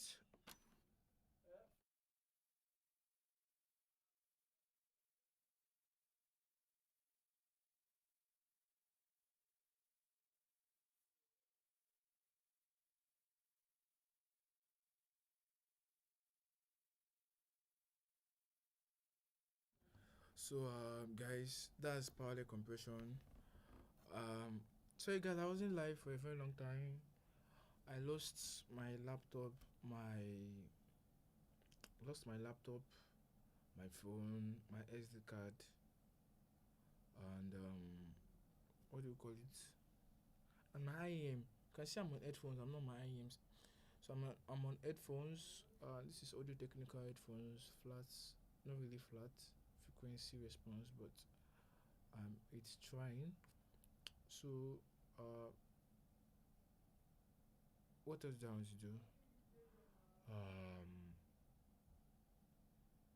I'm trying to. I lost them, so I wasn't able to come live. Currently trying to get a new one, which is very very cost. I don't know when else I will coming live. So guys, this is it. I'm waiting for him to make his call. Then, after then, we'll continue on the live stream. He wants to play this. I don't have time to start using the DAW to mix. I just want to use the console and mix. You guys will hear everything. So for those of you that have been here, you saw how I went from recording the drums to mixing the drums, and you are seeing how good it sounds. So that's how to get a professional mix. You understand? You need to take your manufacturing into details. There's the manufacturing, there's the mixing and the mastering, which correlates to input, processing, and output. So your manufacturing with your input is actually, what do you call it? It's actually 50% of the whole thing. If your production is over 100, your manufacturing is 50. Your input has to be 50%, meaning very good. You understand? Then, so your manufacturing, which is your input, is has to be 15%, 50%. Then your mixing, which is your processing, is 40%. And your mastering, which is consistency and your output, that's 10%. So 50, 40, 10. So the most important thing is your manufacturing. Don't record something that doesn't really sound good and now expect it to sound good. Things don't work that way. You understand? You saw the snare was sounding alright. And again, this is not a um this is not a $3,000 drums. This is not a $3,000 drums. This is just forgotten. I think I'll check the name of the drums. It's a pure drum, and see the way it's sounding. Just and the drum heads are even very very old. They're very very old, and of course it's a studio. We've been using it for a very long time, and it still sounded this good. So everything is your manufacturing. Have a good tone drums, and also have what do you call it? Have a clean recording. Make sure your mics are placed well. Remember I said when making your drums, you have to attack the center. You have to look at the center of your drums, like really look at the drum microphone has to be pointed at the center of the diameter. So that's how to get like at least a full body and a decent signal to noise ratio. So that's how it works, my people. That's how it really works. So you can see how I got this to sound really good. This is live. This is live. This is not edited. Um, this is live. So you can see all our mistakes. You can see everything we are saying. Everything we are saying is going live. Everything we are doing is going live. You guys saw the whole process. There's no editing behind. There's no behind editing. So because like that, was some people said some.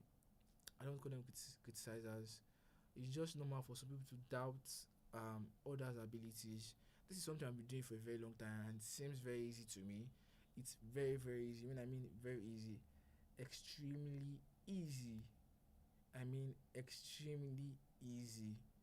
I already know what to do. I know the mics to use. I know how to place them. It's nothing really special. But to you guys, it's looks like magic. So something you've been doing over a while for a very long time, you actually get very good at it. So If you guys have any other question, please ask me. Ask me. I'm ready to answer questions. That's why I'm live. So I need to get Azino to play these drums. I need to get him to play these drums and let me record and make sure it sounds good. So we'll just do a test recording, and from the test recording we play back. Let's see the result we got, if it's very good, and see the kind of adjustments we really want to make sure this sounds very very good. So guys, um that's all I want to say. So I'm going to wait for him to really I'll wait for him to come in. So let me keep on playing the tracks to keep you guys busy. In the next 2 minutes we're back here. So thank you guys. Please ask your question. I'm going to check all your questions and get back to them. Thank you guys.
So guys, as you know, so you have to play. Let's play this first song, and when you play this first song, head with sounds without me listening to you live, because I cannot really monitor.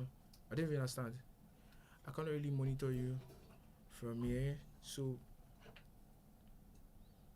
let's go right into it.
Very, very good. So, um, let's take a listen.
So I think I need to drop the iron of the hi-hat of the cymbal a little bit.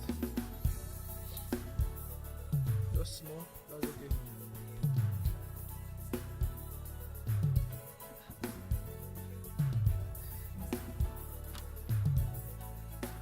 You're looking at me, Abby. Say this Toby mad, Abby. Don't worry.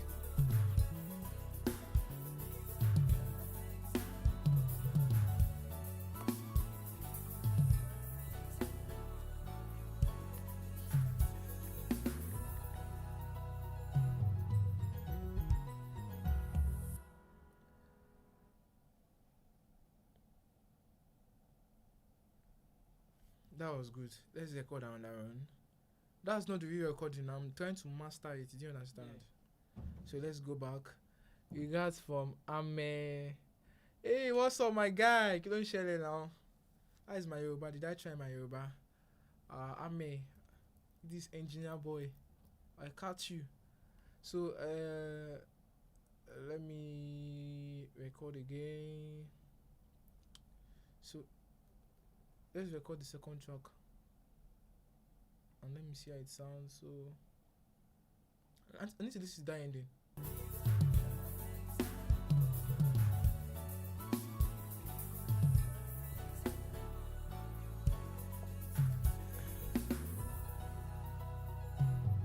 So I switched off the what do we call it? I brought down the eye on the overhead. So let's record again. Let's see how it sounds. Let's go as you know.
Let me take a listen to how it sounds. So let's take a listen.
sounds good.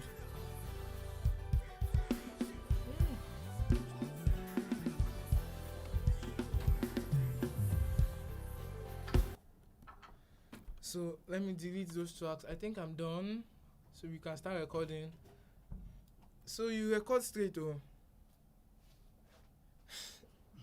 Are you scared?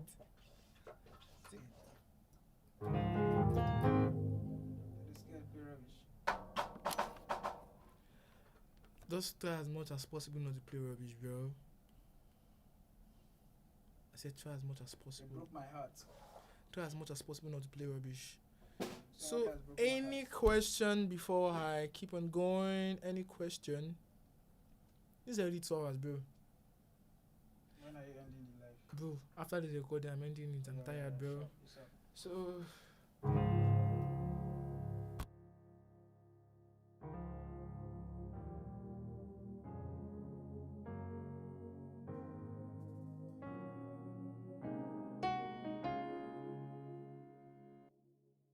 I'm not going to agree with you. I want to do my own thing first before you record. Oh yeah. Let's just play that. I'm just joking with you. So let me just. I don't need to record it. I'll just record screen record. So let me start recording. So I'm already recording.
Now let's do a recording now.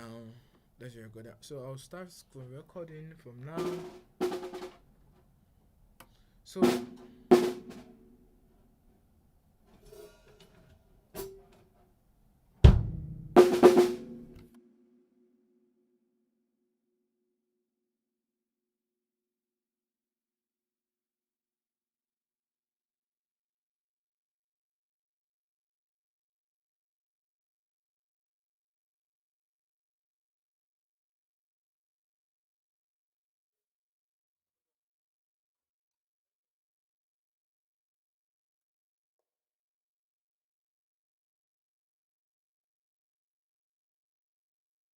So you guys, any question you want to ask me now, please.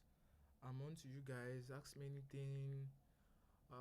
For those of you that joined very late, ask me anything you want to ask me so I can see how I can answer your questions. It might not be today's lesson related, but just ask questions. Ask questions. Ask questions. The um, eh, ask questions. This is your time. This is your time. Before I go live, before I we start recording. Let's go. Calm down, Joe. What's the problem? I'm tired. I'm also tired. I hope you have rehearsed everything. Where did you rehearse? We left. We should. It's video. Ah, I'm doing video and audio at the same time. Sha. Don't worry. I didn't realize those terms. We just played like that And you play it that way. to sound good in future. Don't worry. Yeah, let's go. I'm coming. I'm sharing my link to some places. Please, if you have any question, not that you come and be disturbing me in my DM. Please, I'll not answer you. I'm just telling you, please. I won't answer you, bro. So, I'm waiting for you guys. So if I see like 3 more people, I'm coming. Let me share to this guy. Share this link to this guy. Which guy? To some of my friends that really need it. Why this one messaging me? You know I'm live. You're messaging me. Like I should be answering you.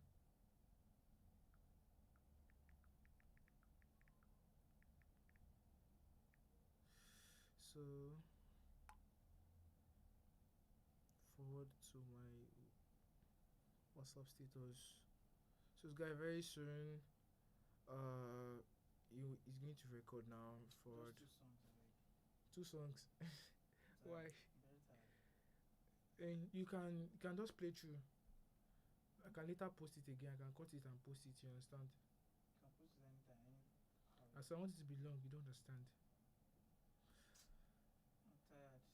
Like, let me just go and sleep. This one say he's waiting since. Which way? Join the live. People are live watching. You're saying you're waiting. How? How? Zimi that is doing something wrong.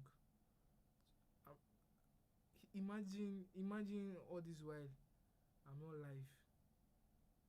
I don't even understand. I say imagine all this while I'm not live. Okay, some people have joined, so we'll start recording very soon. Who do I want to share it again to? My special people. Everyone is special to me. Some of you on your petty minds.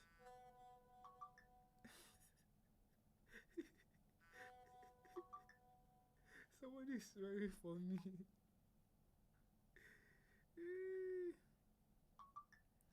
You guys say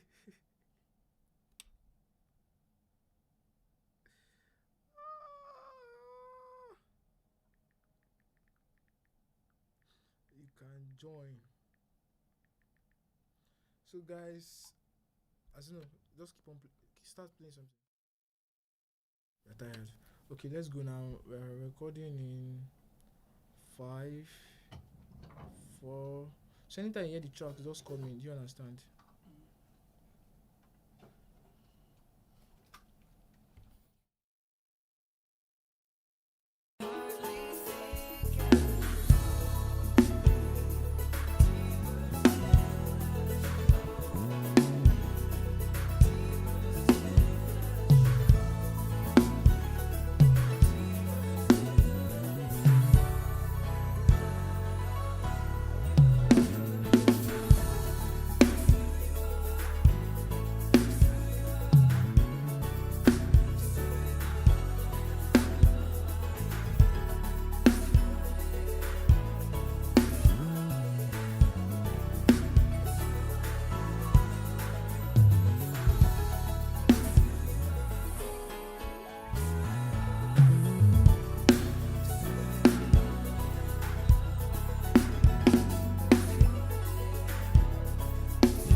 Work it out, bro.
Nice one.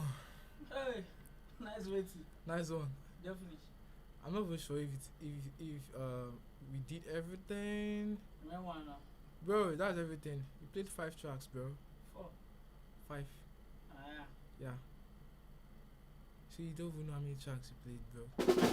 5 track, not sure. Yes, now 5 tracks. Ah. Thank you guys for watching my live. God bless you. God bless you, really. Oh, God bless me too for showing you guys how to do all of this. I say they were the one that said with that guy when he play drum. So I don't play rubbish finish. Who said you're playing rubbish? So somebody said, let me answer some questions. And Engineer Toby, this might be unrelated, but people usually talk about input gain structure. However, not about in relation to the mix bus and to the master volume and then amp volume. People usually talk about input gain structure.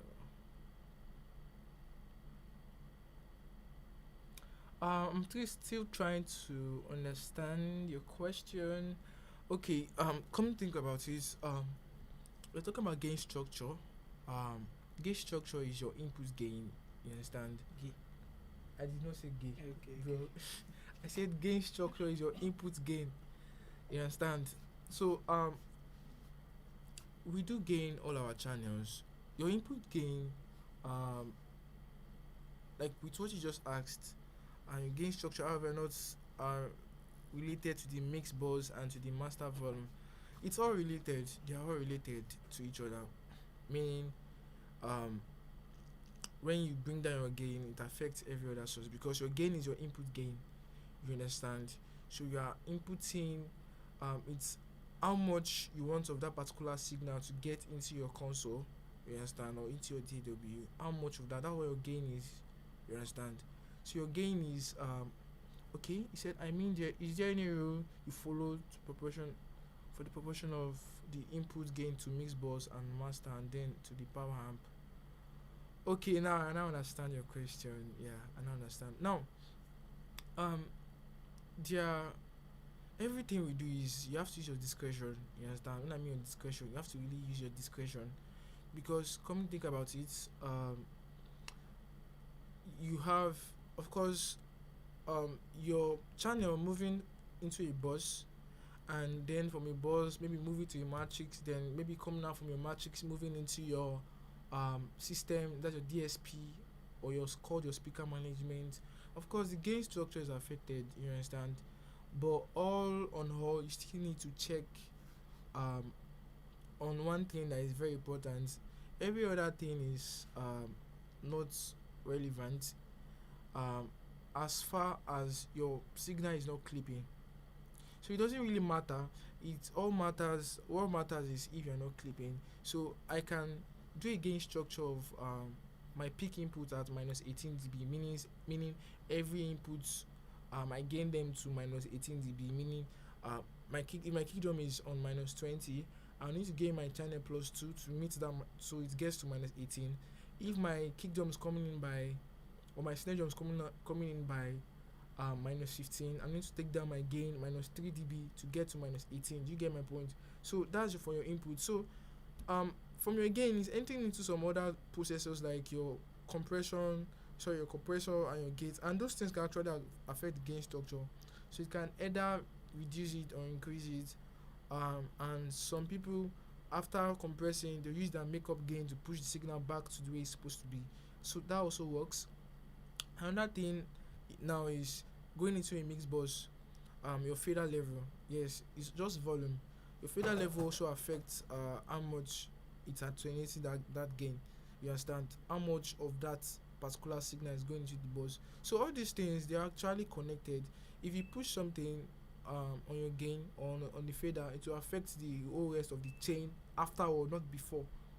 So if I affect my gain, meaning my gain is the first thing, I affect every other thing. But if I send it to a mix bus, you understand, or if I bring down my fader, you understand, if to affect my gain is still coming in by minus, it's still coming in by minus 18 dB, which I've gained it to. So it's everything after the particular processing you did that actually affects. So if it's coming in by minus 18 dB, and I'll go and use something like a compressor and boost the makeup gain to the point that it's now clipping. Do you understand? So there's a way you can spoil your signal or spoil your audio signal that way. It actually works. So talking about your matrix and some other things, your power amp, there's no particular way of doing some particular things. You understand? You have to use your discretion. Make sure you're not seeing the red. You're not seeing color red, because in audio we have green, we have amber, we have red. So audio green is clean signal, amber is loud and also clean, but red means distortion, and red happens at 0 dB. So in every of your processing, you just have to make sure you're not eating red. So you can be mixing good on your board, and on your mix bus you're pushing the fader level of things and to make that bus clip. Do you get my point? So it will affect. So it's just about seeing green signal and not red. So if you send it to your amplifier too, yes, how you can push your amplifier to the point that it will start distorting your signal. It happens. So that's how it all works.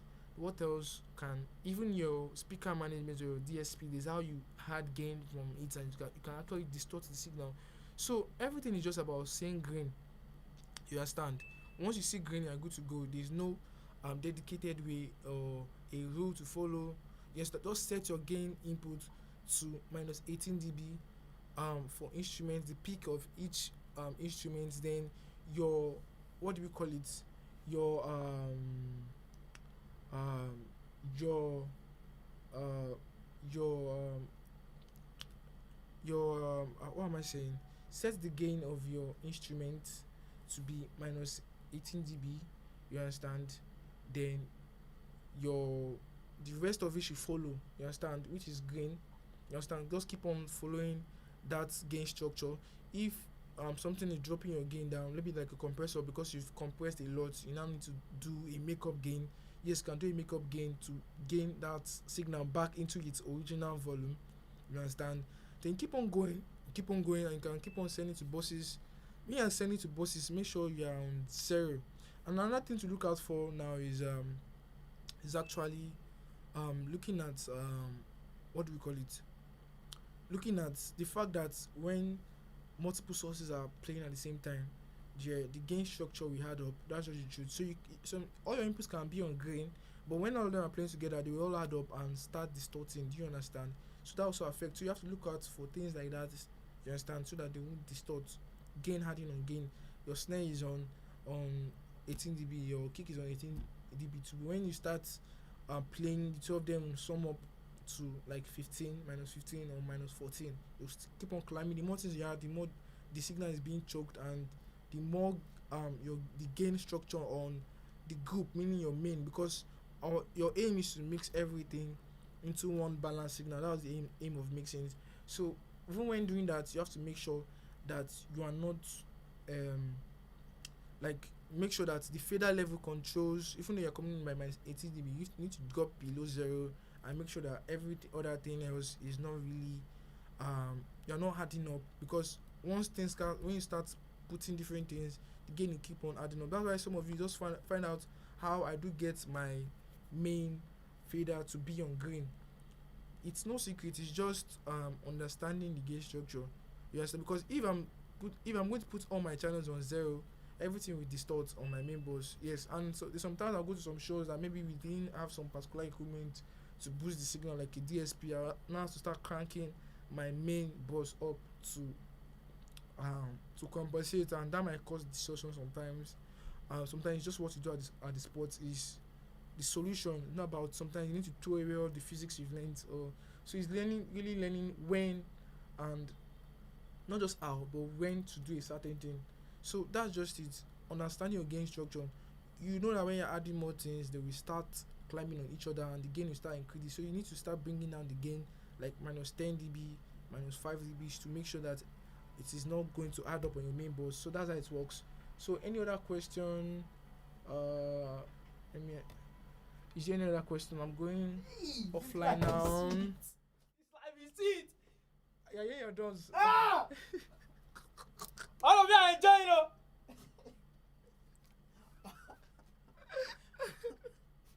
The drum mix was you may say I want to go book and hear it. Tell me. Ah! So you had in here all this while. Give her here. Wait, I'll call you. Guys, and you guys need to see this. Do you know that this guy, he had this all along and I've been suffering. He had this and he didn't even use it for himself. Are you seeing how some people behave? He behave like a human being, where he decides to behave like a goat. So thank you guys for watching my live. See you guys later. Subscribe, share this live link. This is 2.5 hours. For those that want to learn, they watch it. I don't really care. Although I can start cutting the videos out and start putting it on my videos, yes, possible.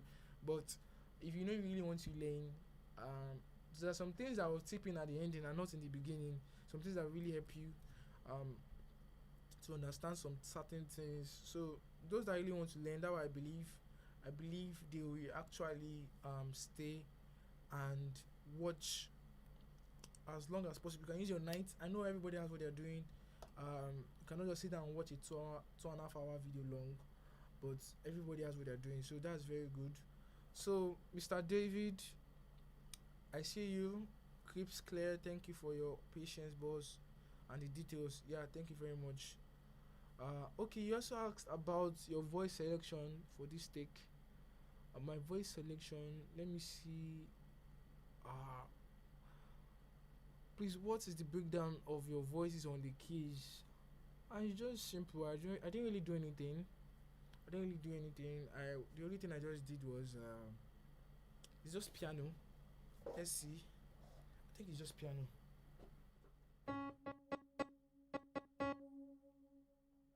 It's just piano and pad. That's just it. Piano and pad. I'm not doing anything else. It was as you know, as you know, as you know, this guy has blocked his ear. Um, so my voice selection is just basic piano and pad. There's nothing else. So, but just for clarity's sake, I'm going to do something. As you know, let's do one more thing, please. Which take? No, I want to play something. Just one recording. The thing is sweet, Abi. You're watching it live. Wait. You watch it when you reach home, don't worry. So I just want to give you a quick one, and this one is for those that really need to understand how to play as a pianist, or what do we call it, sounds to use. So as you know, 2 minutes more. Let's do something, please. I want to show them something.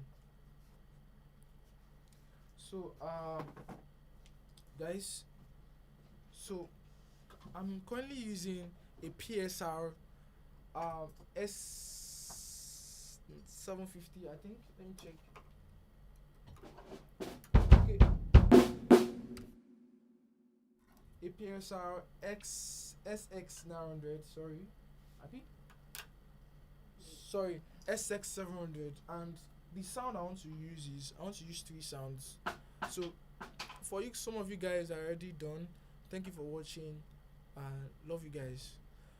So I want to move into another session. So on my piano, I'm going to be using. Let me put this guy over here so it can pick my voice more.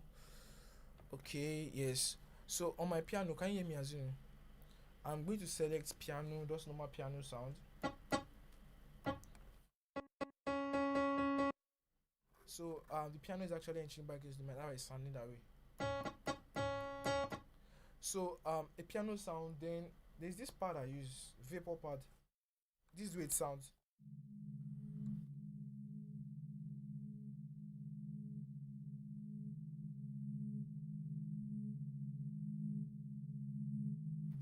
And the last sound I want to use is called they call it New Heaven, and this way it sounds like.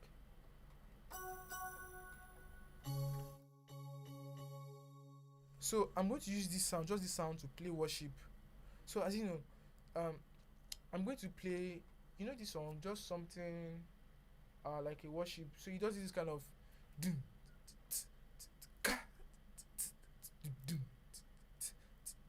yes, that kind of thing. So you guys should take a listen. So just hold on.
that's just the sound.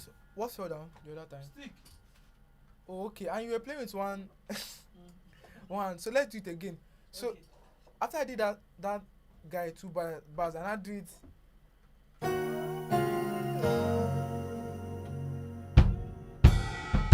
Yeah. So the beginning is.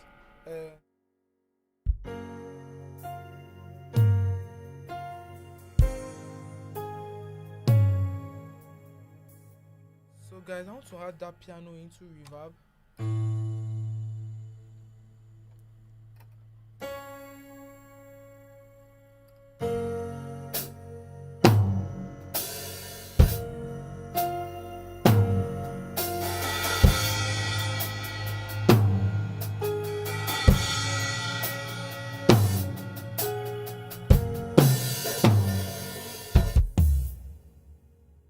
This mic was on and so I was just carrying room sound into my and it's just spoiling it. So let's go from the beginning. So I'll stop recording and let me start recording again. Did I stop recording last time? Yes, I stopped. So let me record again. So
how is drum mixing your ear? You see it out here?